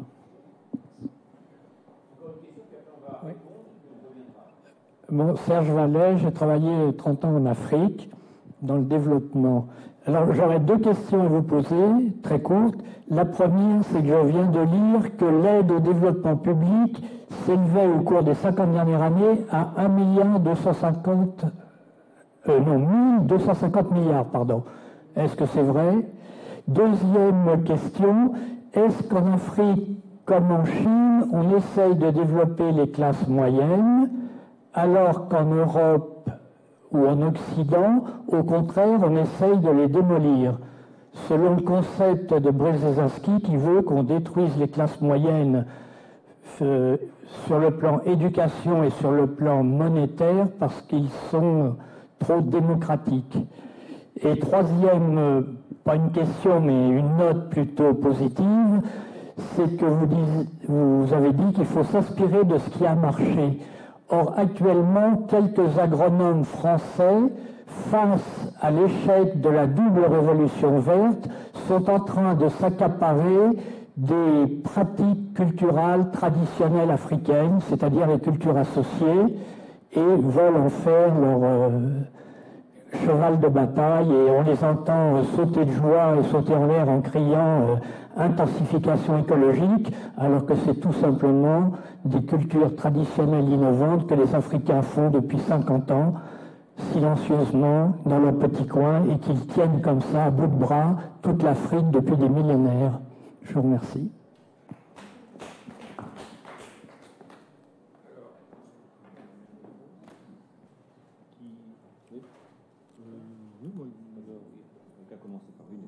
Bon, oui, je vais terminer par moi. Bon. Je vais plutôt parler des passes. Bon, s'agissant de la diaspora, la corruption, les dictatures, je pense que vous avez adressé une question beaucoup plus personnalisée à Yves. Bon, il répondra, mais il y a au moins un aspect général qui peut tous nous interpeller à ce sujet. C'est le problème que vous posez en termes de contournement. Donc face à un obstacle qui dure et disons, face auquel, à la limite, on est sans solution. Et comment le contourner? C'est une solution, ça aussi, le contournement. Mais alors, je ne vois pas personnellement, dans les cas que j'ai suivis, parce que bon, des amis ont travaillé dessus, ou parce que on connaît des acteurs qui sont impliqués. Il faut savoir tout de même que c'est le cas du Sénégal. Hein. Les ONG en Afrique, c'est d'abord le Sénégal. Bon, historiquement parlant, et en termes de densité aussi, c'est d'abord le Sénégal. Ensuite, le Bénin. Enfin, restons dans notre zone Afrique francophone. Ouais. Bon, ensuite le Bénin et l'Afrique centrale a pris le relais un peu avant quelques autres pays ouest africains. Bon, évidemment, le Mali, me semble-t-il, davantage des associations parties d'ici. Enfin, c'est la diaspora qui est très active. Plutôt, bon, sur place, effectivement, ils ont suivi le relais, mais sur le mode sénégalais. Bon, donc il faut, je crois, bien regarder ce que les Sénégalais font. Ils n'ont pas une dictature en face d'eux, me direz-vous, ni eux, ni les Béninois, ni les Maliens, peut-être pas les Camerounais. Les Camerounais, oui, ils ont une sorte de dictature soft en face d'eux, mais oui, mais la dictature qui a les formes qu'elle a au Cameroun laisse la société justement, la diaspora camerounaise fonctionnait intensément.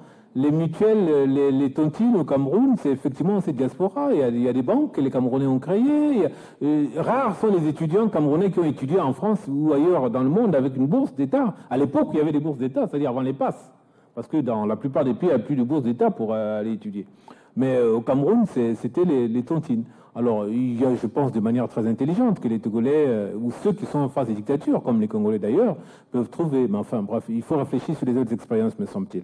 Bon, alors, monsieur a abordé les passes et la possibilité de prendre cette autre perspective sur les passes après coup, dit-il, de constater qu'après coup, effectivement, il faut bien réaliser que les passes ont permis une réflexion sur les politiques économiques en tant que telles, et non pas les pratiques très ponctuelles et microéconomiques qui prévalaient avant, et qui portaient sur les projets, l'expert venant, traitant avec tel ministère de tel projet, tel ministère l'orientant vers tel autre interlocuteur, etc., etc. Et puis, en définitive, le projet finissant par se réaliser à condition que les financements suivent. Enfin, je résume. Oui, on admettra cela. Je crois que c'est une évidence. La logique des décennies de développement fondée sur l'industrialisation, import substitution ou valorisation des ressources minières, infrastructures et tout ça, c'était bel et bien des projets. Mais alors, le problème que moi, personnellement, j'ai posé s'agissant des passes, c'est que, de un, le consensus de Washington, c'est une logique standardisée pour gérer le monde d'une manière sur laquelle je crois qu'on ne sera pas en désaccord. Mais, alors, si la capacité de l'élite nationale à discuter, à proposer des données est une chose positive, mais la question c'est dans quelle logique? Voilà, c'est cela, le sens. Bon, si le sens c'est, bon, on est compétent, on montre, nous, on peut bien calculer, établir que telle entreprise, elle est privatisable, bon, que dans l'éducation, il y a des surcoûts et qu'on doit les réduire, bon, les gens sont formés pour faire ces calculs-là. Mais, ben voilà, quel est le sens? Donc, tout est question de sens ici, effectivement, c'est le sens des stratégies, des politiques économiques. Bien évidemment, vous nous renverrez à la question de savoir, oui, mais quelles sont les stratégies qui peuvent avoir du sens, notamment là, en 2010. Mais j'ai dit ce matin, je le répète, c'est que nous sommes là face à une question qui est renouvelée, qui doit être renouvelée pour nous tous. La crise qui frappe les pays avancés, les pays développés aujourd'hui, crise financière internationale, crise sociale aussi, la récession est la crise des finances publiques n'est qu'un aspect d'une crise dont on reconnaîtra qu'elle est bien plus profonde. Alors, est-ce à dire que les Africains avaient connu déjà ce que l'Europe, depuis la Grèce notamment, va connaître? C'est l'ajustement. Les questions de compétitivité à l'aune de ce type d'ajustement, ajustement interne, c'est-à-dire équilibre budgétaire et ajustement externe, c'est-à-dire équilibre des balances des paiements, donc moyennant y compris les dévaluations. Bon, en Europe, par exemple, on se félicite aujourd'hui, pour certains, que l'euro se dévalue d'une certaine manière, parce que ça permet d'assurer plus ou moins cet équilibre externe. Alors, les Africains avaient peut-être connu leur ajustement, mais je ne crois pas que l'Afrique restera en marge du retour actuel de cette nouvelle vague d'ajustement. L'Afrique va également être concernée par cet ajustement pour diverses raisons, dont certaines sont évidentes. L'aide financière, y compris pour la fameuse aide au développement. Mais vous savez, l'aide au développement, on a donné des montants tout à l'heure. Moi, je ne peux pas répondre s'agissant des chiffres.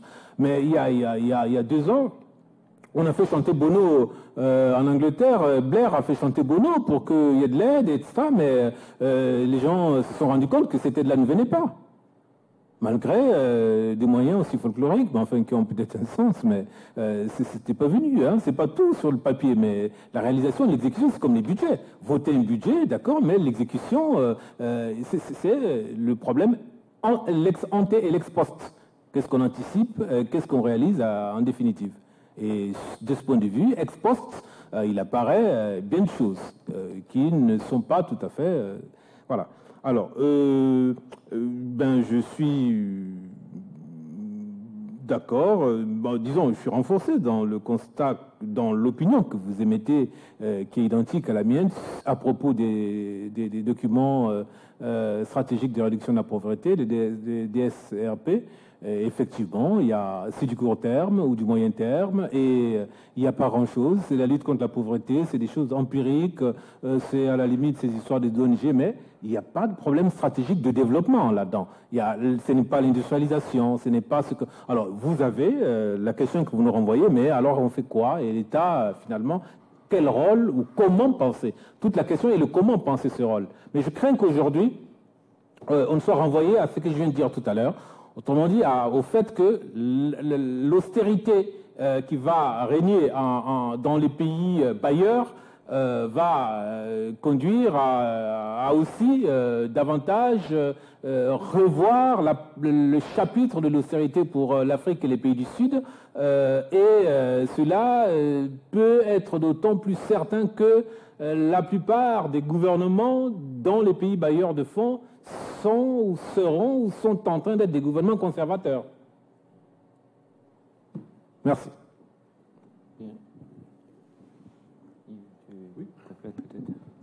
Merci beaucoup. Commençons plutôt par un point qui me touche directement sur le Togo. Si vous voulez agir, il y a plusieurs manières. Je vous conseille d'ailleurs un site, cvu-togo-diaspora.org. cvu-togo-diaspora.org. Vous avez son semblant ou son sosie, vous mettez le mot que vous voulez, qui s'appelle cvu-togo. Je vous donne cet exemple parce que tout ce qui vient d'être dit sur ce lien retour entre diaspora et puis les gens du terrain est fondamental pour, vous avez parlé de contournement, mais pour changer quoi que ce soit. Tant qu'on travaillera de manière séparée, diaspora et les gens du pays, ça ne fonctionnera pas. Si le Mali réussit, c'est essentiellement à cause de ça. On part, on fait un peu d'argent, quelles que soient les conditions, et on pense au retour. Certains ne retourneront peut-être pas, mais ils peuvent aider intellectuellement, etc. Donc, ce site, c'est un groupe d'intellectuels, dont je fais partie d'ailleurs, je dirige la partie internationale, où on a compris qu'on ne peut rien faire d'ici. On peut faire beaucoup de choses, mais on peut en fait rien faire d'ici. On ne peut que le faire si on se repose sur les gens sur le terrain. Et les gens sur le terrain apprennent que, tiens, eux, ils sont la tête dans le guidon, ils foncent, et justement, ils ne voient pas tout l'aspect stratégique qui a été énoncé tout à l'heure par mon collègue.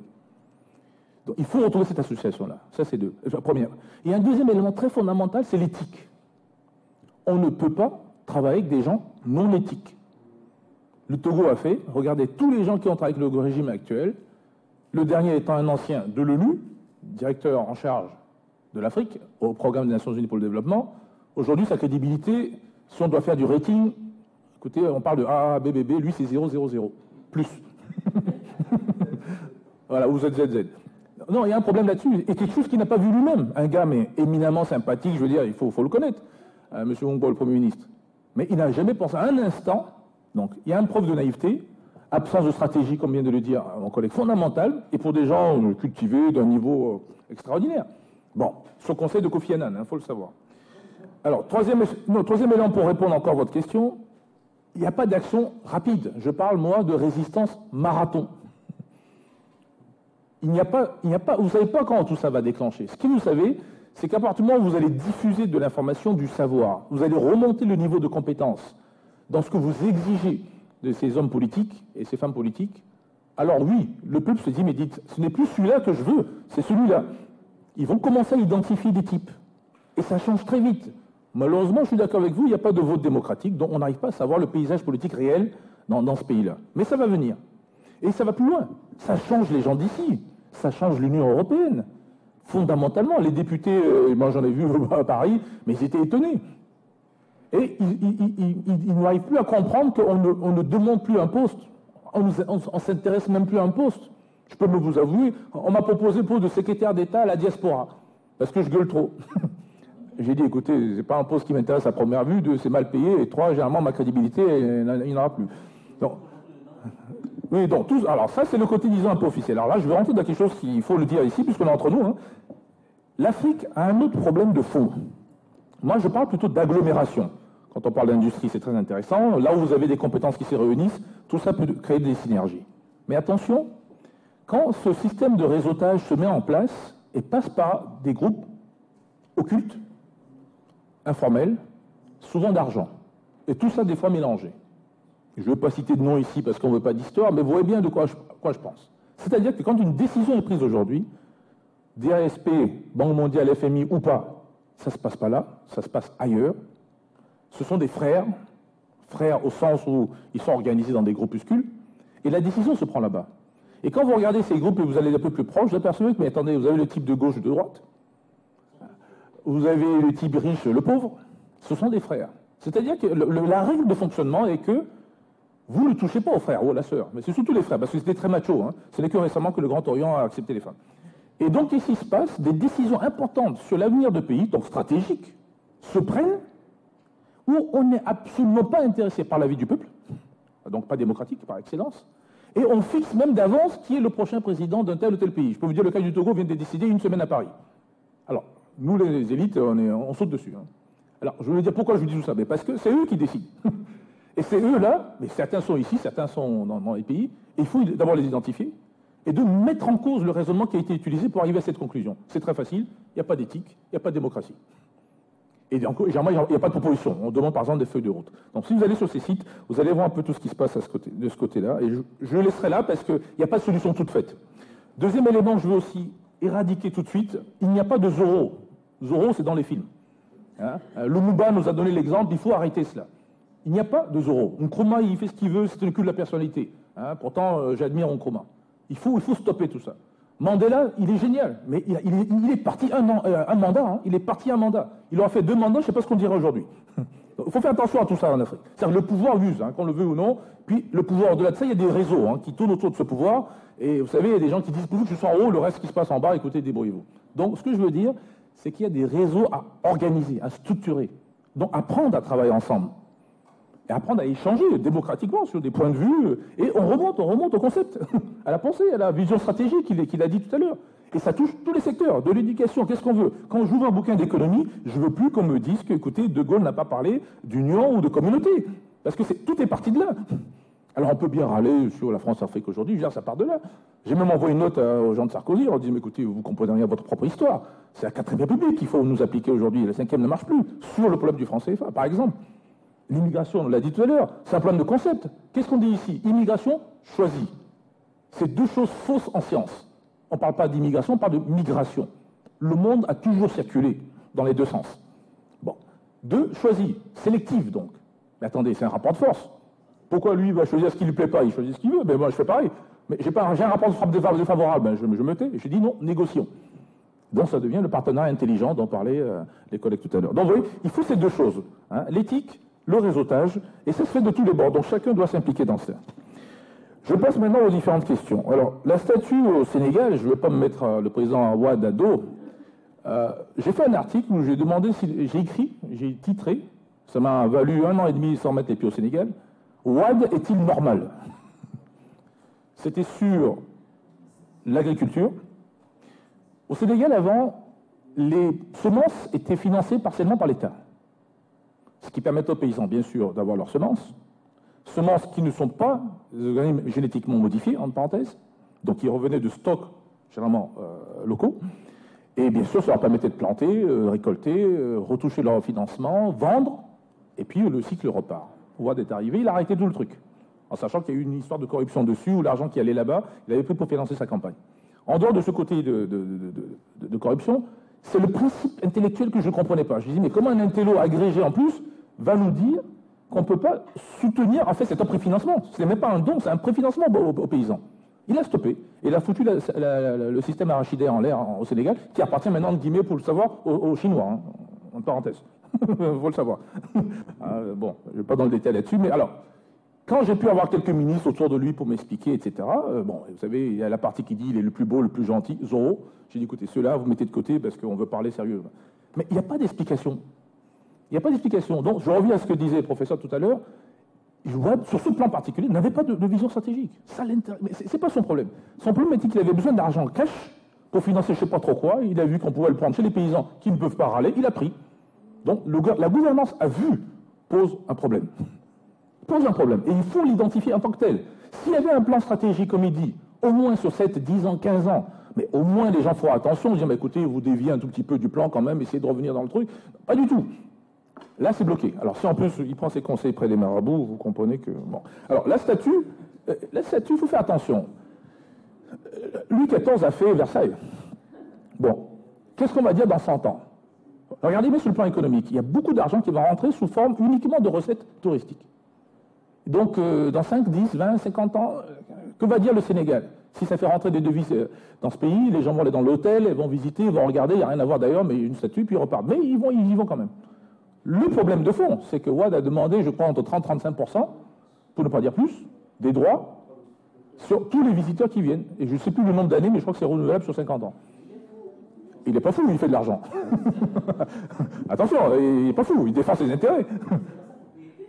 Ça, c'est ce que vous dites. Et lui, il dit que c'est sa propriété du Sénégal, en parenthèse. Hein. Attendez, vous avez vu comment le Parlement est devenu un Parlement... Alors, j'essaie de vous montrer comment on arrive dans un pays qui était un des plus démocratiques d'Afrique. Le système parlementaire fonctionnait quasi parfaitement. Les juges, j'en parle pas, c'est des meilleurs qui puissent exister. Et aujourd'hui, on n'arrive ni à condamner, ou même à juger tout simplement Hissène Habré, alors qu'on a les meilleurs juges qui puissent avoir. Et deux, sur le plan économique, bon, vous connaissez tous les niveaux de corruption qu'il y a. C'est-à-dire que le système institutionnel même ne fonctionne pas pour arrêter, bloquer ou changer tout simplement cela. Démocratiquement, j'entends. Il n'y a jamais eu de coup d'État au Sénégal. Il ne faudrait pas que Wade nous invente cette histoire en voulant imposer son fils. Vous voyez tout ce problème qui se met derrière. Donc, la solution, parce que c'est ça que vous demandez, il faut des contre-pouvoirs. Ces contre-pouvoirs, c'est à nous d'en organiser certains, trouver des partenaires à gauche et à droite. Et vous serez étonné que...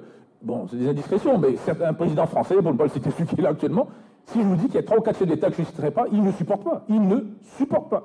Il fallait voir à Nice ce qui s'est passé. Mais vous ne le verrez jamais dans les infos. Parce qu'il y a les intérêts privés, il y a les Bolloré et tout ça qui sont là-bas. Vous voyez ce que je veux dire? Donc, c'est très subtil le jeu qui se fait. Et puis il y a d'autres intérêts. Bon, on prend le cas du Togo, démocratie, ça n'a pas fonctionné très bien. Écoutez, les Allemands ne sont pas contents du tout, on a brûlé l'Institut Goethe, les Allemands sont fâchés. Et Sarko qui dit, écoutez, bon, on va réparer cette histoire. Et puis l'Allemagne dit, mais vous savez, j'ai un gars qui a fait l'évasion fiscale, tant de millions en Allemagne, il habite Strasbourg. Si vous pouvez me l'envoyer par la poste, recommandé, j'oublie le Togo. Vous voyez qu'il fasse quoi, le Sarkozy, dans cette histoire? Il veut garder le Togo, Bolloré est en train de le chauffer parce qu'il ne va pas envoyer 30% au parti politique UMP. Et Mme Merkel lui dit, écoute, si tu peux m'envoyer l'Allemand là, qui a volé la caisse en Allemagne, moi, j'oublie le Togo. C'est vite fait. Hein. Donc, c'est comme ça que ça se passe, en fait. Donc, évitez de positionner les choses, c'est impérialiste, c'est pas impérialiste, c'est la faute aux Français, la faute aux Africains. Bon, tout le monde est fautif, il ne faut pas se faire des idées. Mais bon, donc c'est beaucoup plus complexe. Troisième point qui me semble important, vous avez parlé de politique du ventre. C'est un Bayard qui a sorti ça. Moi, dans mes bouquins, je ne parle pas de ça, je parle d'une science. Ah oui, c'est une science qui se passe dans le bas-ventre et qu'on appelle ventrologie. Ah non, c'est une science. Réfléchissez-y, vous allez voir que c'est une science qui est comme la science exacte. C'est-à-dire qu'à 0 degré, l'eau devient un glaçon. Et en Afrique, quand l'argent apparaît, donc la ventrologie se met en œuvre, mais vous allez voir des politiciens changer à 180 degrés. Voilà, je ne veux pas citer de nom, des fois le faire 2 fois, ça fait 360 degrés, et il faut le faire. Hein. Et ils ont 70 ans, donc je veux dire que la pirouette, ils sont très bons. Hein. Même les meilleurs footballeurs aujourd'hui, ils n'y arrivent pas. Je n'irai pas plus loin, ça existe, hein, cette ventrologie-là. Et donc, les relations... Alors, je vais vous donner quelque chose d'autre que j'ai découvert en faisant mon dernier bouquin. Regardez bien ce qui se passe. Vous avez des gens de l'opposition qui ont beaucoup d'argent, qui veulent devenir chef d'État, qui s'organisent, qui ont des structures très bien organisées, vraiment, bon, l'alternance. La crise financière 2009 arrive. Allez à New York, j'y vais souvent. Il y a une rue principale. Il y avait plein de banques avant, au moins 25-26 banques différentes. Aujourd'hui, vous allez voir le même nom. La plupart des banques ont coulé, ils se sont fait racheter. Il a dit tout à l'heure, EcoBank, c'est achat, fusion. Il ne produit rien. J'ai attaqué le patron une fois. J'ai dit, mais attendez, vous faites quoi là?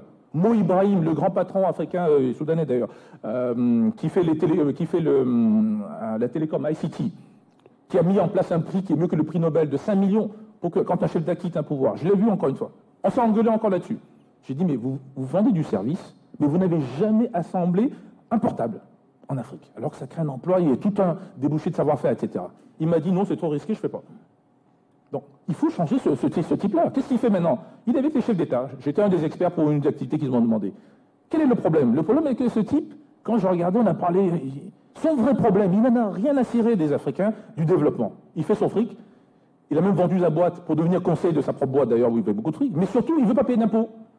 Donc, il y a deux façons de ne pas payer d'impôts en Afrique. L'évasion fiscale, plus connue, mais on vous poursuit. Ou bien vous devenez l'ami d'un chef d'État. Ah oui, et vous demandez à ce chef d'État de téléphoner à l'autre chef d'État pour que vous ne payez pas de taxes. Et pour le faire, vous dites, vous donnez 5 millions de dollars au plus, s'il quitte le pouvoir démocratiquement, qu'il ne le fasse ou pas d'ailleurs. Vous voyez comment ça se passe, hein. J'ai essayé de vous montrer un peu, que vous changiez un peu la façon de voir comment ces gens-là fonctionnent. Donc voilà un type qui est millionnaire, africain, qui aurait pu faire du développement industriel ou capacité productive dont on parlait Habib tout à l'heure, et qui, mais alors carrément sur 25 ans, 30 ans, n'a pas touché à la transformation sur ce continent.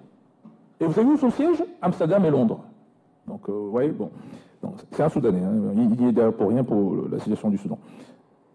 Troisième point, je pense, important, vous avez cette histoire de DASP, les documents réduction pour vote, etc. Moi, j'ai fait 20 ans d'industrie. Hein. Je n'ai vu aucun de ces documents où le mot industrie est mentionné, ou capacité productive. Aucun. C'est méchant, c'est volontaire? Non. Des fois, c'est venu des pays africains, c'est enlevé de Washington. Des fois, ça vient de Washington, c'est enlevé de l'Afrique. Qui le fait exactement, vous ne saurez jamais. Mais ce n'est pas dedans. Donc, si vous voulez faire de la création de richesse uniquement en parlant de social à la marge, ça pose problème. Deuxième problème de fond, on a parlé d'ONG, etc. J'ai rien contre les ONG, mais vous n'allez pas développer un pays avec l'expérience pilote. On fait des trucs pilotes. C'est la démultiplication de ces expériences pilotes qui vont donner un résultat. Mais cette démultiplication que la Chine a réussi, parce qu'il a donné les chiffres là tout à l'heure, en moins de quelques années, 400 millions d'individus sont sortis de la pauvreté. L'Afrique a un gros problème là-dessus. Donc il faut revoir ça. Et on revient encore une fois au sens dont il parlait, l'éthique. Il faut des types, quelque part, se sacrifient que, écoutez, je ne vais pas pour faire de l'argent, je ne vais pas pour faire de la gloire, je défends soit un concept, soit une idée, soit une entreprise, et puis au fond, je ne veux pas jouer le jeu de la corruption, ce qui n'est pas évident au niveau pratique. Hein.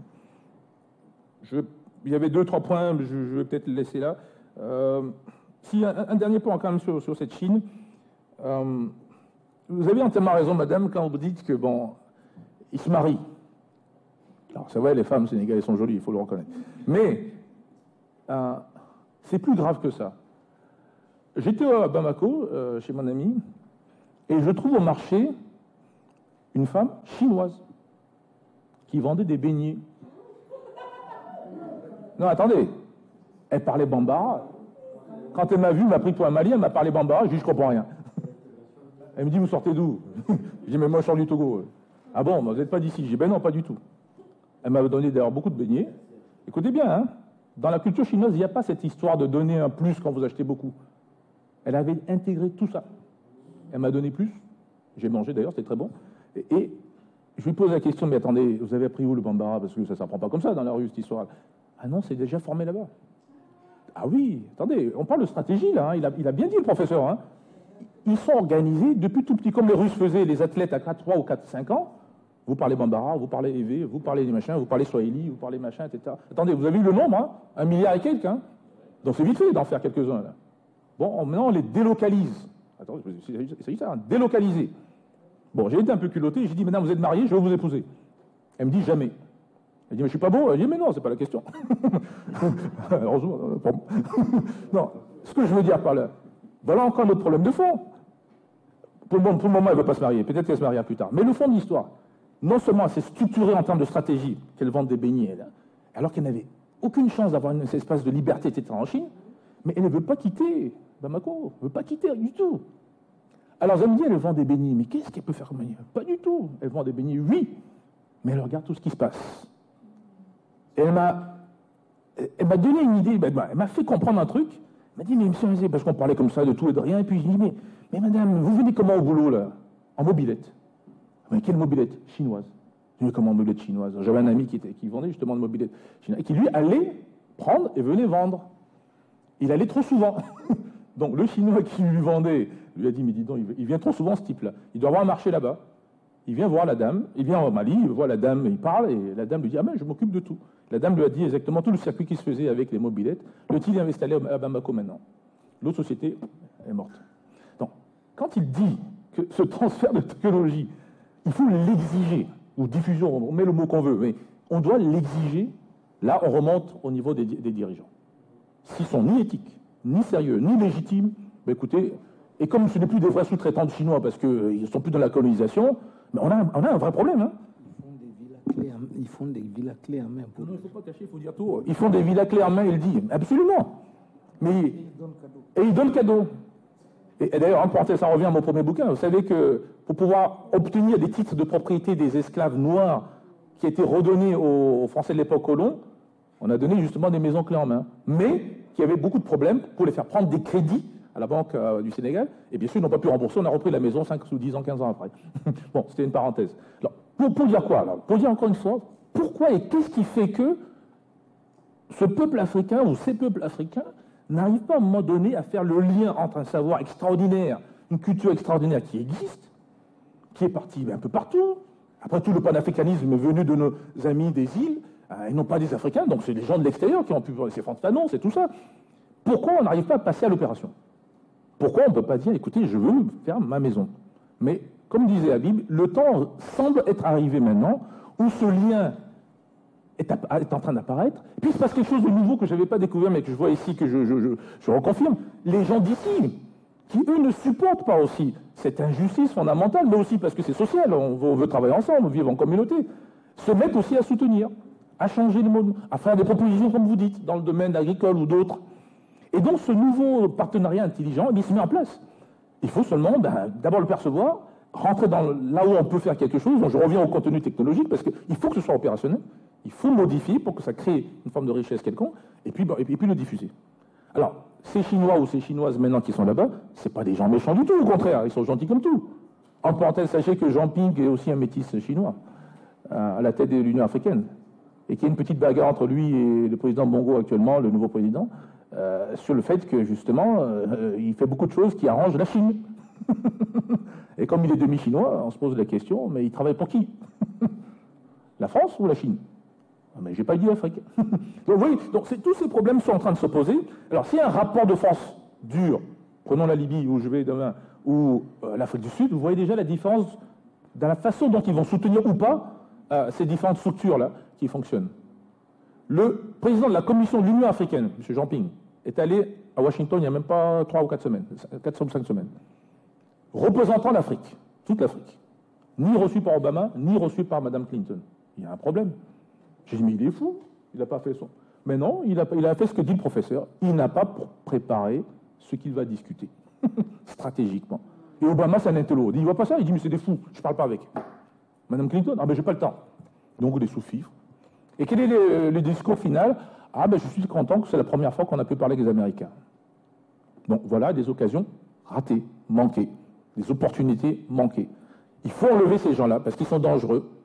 Donc, on est vraiment à une porte de sortie de maintenant à 2050 ou 2060 pour les 50 prochaines années. Comme il dit, les risques sont là. Et si on ne fait pas attention, on va retomber dedans. Hein. On peut refaire avec les Chinois les mêmes erreurs que René Dumont nous avait dit. Comme on peut très très bien faire le contraire. Les Chinois sont très intelligents maintenant. Ils n'envoient plus des tordus dans les champs agricoles, hein, ils envoient des ingénieurs. Alors qu'est-ce qu'ils font? Ils ne veulent pas donner ou transférer la technologie. Ils viennent, ils vous résolvent le problème, mais en vous utilisant comme opération pilote. C'est très subtil. Et ils apprennent. Et ils testent chez vous. En faites attention quand vous voyez des vers de terre, parce qu'ils ont des produits qui les font gonfler, donc pour avoir des vers de terre de... Hein. Non, là je blague. non, mais sérieusement, c'est-à-dire qu'ils viennent, ils font les tests maintenant. Ah oui, c'est important. Et une fois qu'ils ont réussi le test dans un terrain X, il amène en Chine, alors là c'est démultiplié. Il faut le faire sur le territoire africain. Ça suppose des dirigeants qui soient sérieux, qui comprennent quelque chose et qui n'ont pas un compte en banque que vous ne connaissez pas. Merci. On va avoir l'occasion, il y a un pot est prévu à côté, et on aura l'occasion de poursuivre les débats, en particulier sur toutes les questions qui ont été évoquées. On a même dépassé l'horaire qui était prévu donc, pour ce débat. On a eu l'occasion de brasser un très grand nombre d'idées, de rentrer dans un certain nombre d'aspects techniques, économiques, sur le développement de l'Afrique, sur les perspectives, sur les enjeux, sur le rôle que doivent jouer les élites, sur le rôle que peut jouer la diaspora, sur les perspectives, les risques d'échec, etc. Donc, je pense que beaucoup d'idées ont été échangées et elles me paraissent tout à fait intéressantes. Je vais laisser Jean Krios conclure le débat et puis ensuite, je crois qu'on pourra se retrouver dans le cadre de relations bilatérales pour poursuivre les discussions si nécessaire. Voilà, je vous remercie.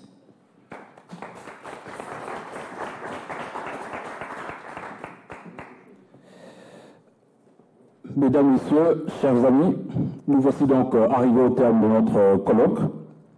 Et je voudrais en premier dire merci aux conférenciers et aux modérateurs qui nous ont donné l'occasion de vivre incontestablement un colloque de très très haut niveau, malgré une relative faible participation, mais je pense qu'il a été compensé par la qualité justement de l'auditoire, parce que rien ne servait d'avoir un amphi plein avec des personnes qui ne sont pas actives dans le débat, alors que là on a eu un échantillon de très très bonne qualité. Donc je voudrais, en mon nom propre et au nom du collectif Africa 50, vous dire à tous très sincèrement merci. De ce colloque, je retiendrai pour ma part une seule leçon. La leçon qui est la suivante, en fait, de tout ce que nous avons entendu aujourd'hui, il se dégage une idée principale. À savoir que, bien que le bilan que l'on peut tirer des 50 ans d'indépendance soit un bilan, quel que soit l'angle retenu, on a vu là, on a passé en revue, que ce soit l'indice de développement humain, que ce soit la croissance économique, que ce soit... Donc c'est un bilan globalement négatif. Il ne demeure pas moins aussi que, tout au long des exposés, nous avons vu que des perspectives subsistent. Et donc les raisons de croire en l'avenir de l'Afrique subsistent. Et je pense que c'est cet enseignement-là qu'il nous faudrait, les uns et les autres, retenir. Un bilan négatif, mais avec des perspectives certaines. Aussi, je vous dis une fois de plus merci.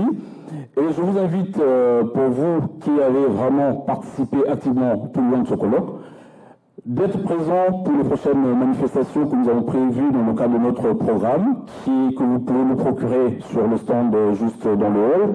Donc là, il y a une prochaine conférence qui portera sur la reconquête de l'environnement et la qualité de la vie au Sahel, qui sera animée par Serge Vallée et qui est ici présent dans la salle. Par la suite, il y aura également un grand colloque qui est organisé par le COSIM, donc qui est le collectif des organisations de solidarité internationale ici des migrations, sur le thème migration, dialogue des cultures et développement solidaire, regard sur des parcours post-indépendance. Et donc tout ça, vous avez les détails, les lieux, les horaires au niveau du programme. Et il y a une grande conférence également qui portera donc la journée du 16 mai qui sera consacrée en fait au thème de l'enfant africain. Donc qui portera sur le thème l'envers du football africain, avec la question d'ailleurs qui est actuellement au cœur de l'actualité, qui est celle du transfert ou en tout cas de comment on appelle ça, de la question de la circulation des jeunes joueurs africains. Donc il y a eu un bouquin qui vient de sortir qui parle de ça. Hein, donc je vous invite à participer à ce débat également qui est très intéressant. Et il y a une autre grande manifestation qui est prévue le 17. Donc c'est une conférence qui sera animée par le professeur Elika Mbokolo. Et là, ça sera donc mairie du 8e, mais bon, je passe les détails. Et donc là, c'est sur le thème Mémoire d'un continent, regard rétrospectif sur la décolonisation, bilan des 50 ans d'indépendance, indépendance conquise et à reconquérir. Donc ça se recoupe avec toutes les questions qu'on s'est posées tout le long de cette journée. Donc en tout cas, merci. Et donc je vous invite de passer dans la salle d'à côté pour le cocktail en l'honneur de l'Afrique, une Afrique que nous voulons pour l'avenir prospère et dynamique. Et je vous remercie. Je passe la parole pour juste un petit dernier message à Yves Ekoye-Mahamaizo. Merci.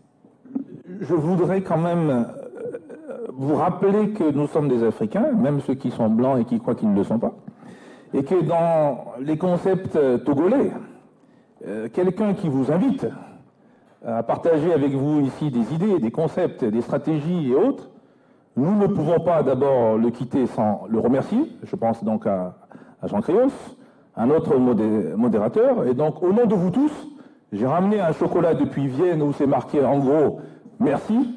Et donc, je le remets en main propre.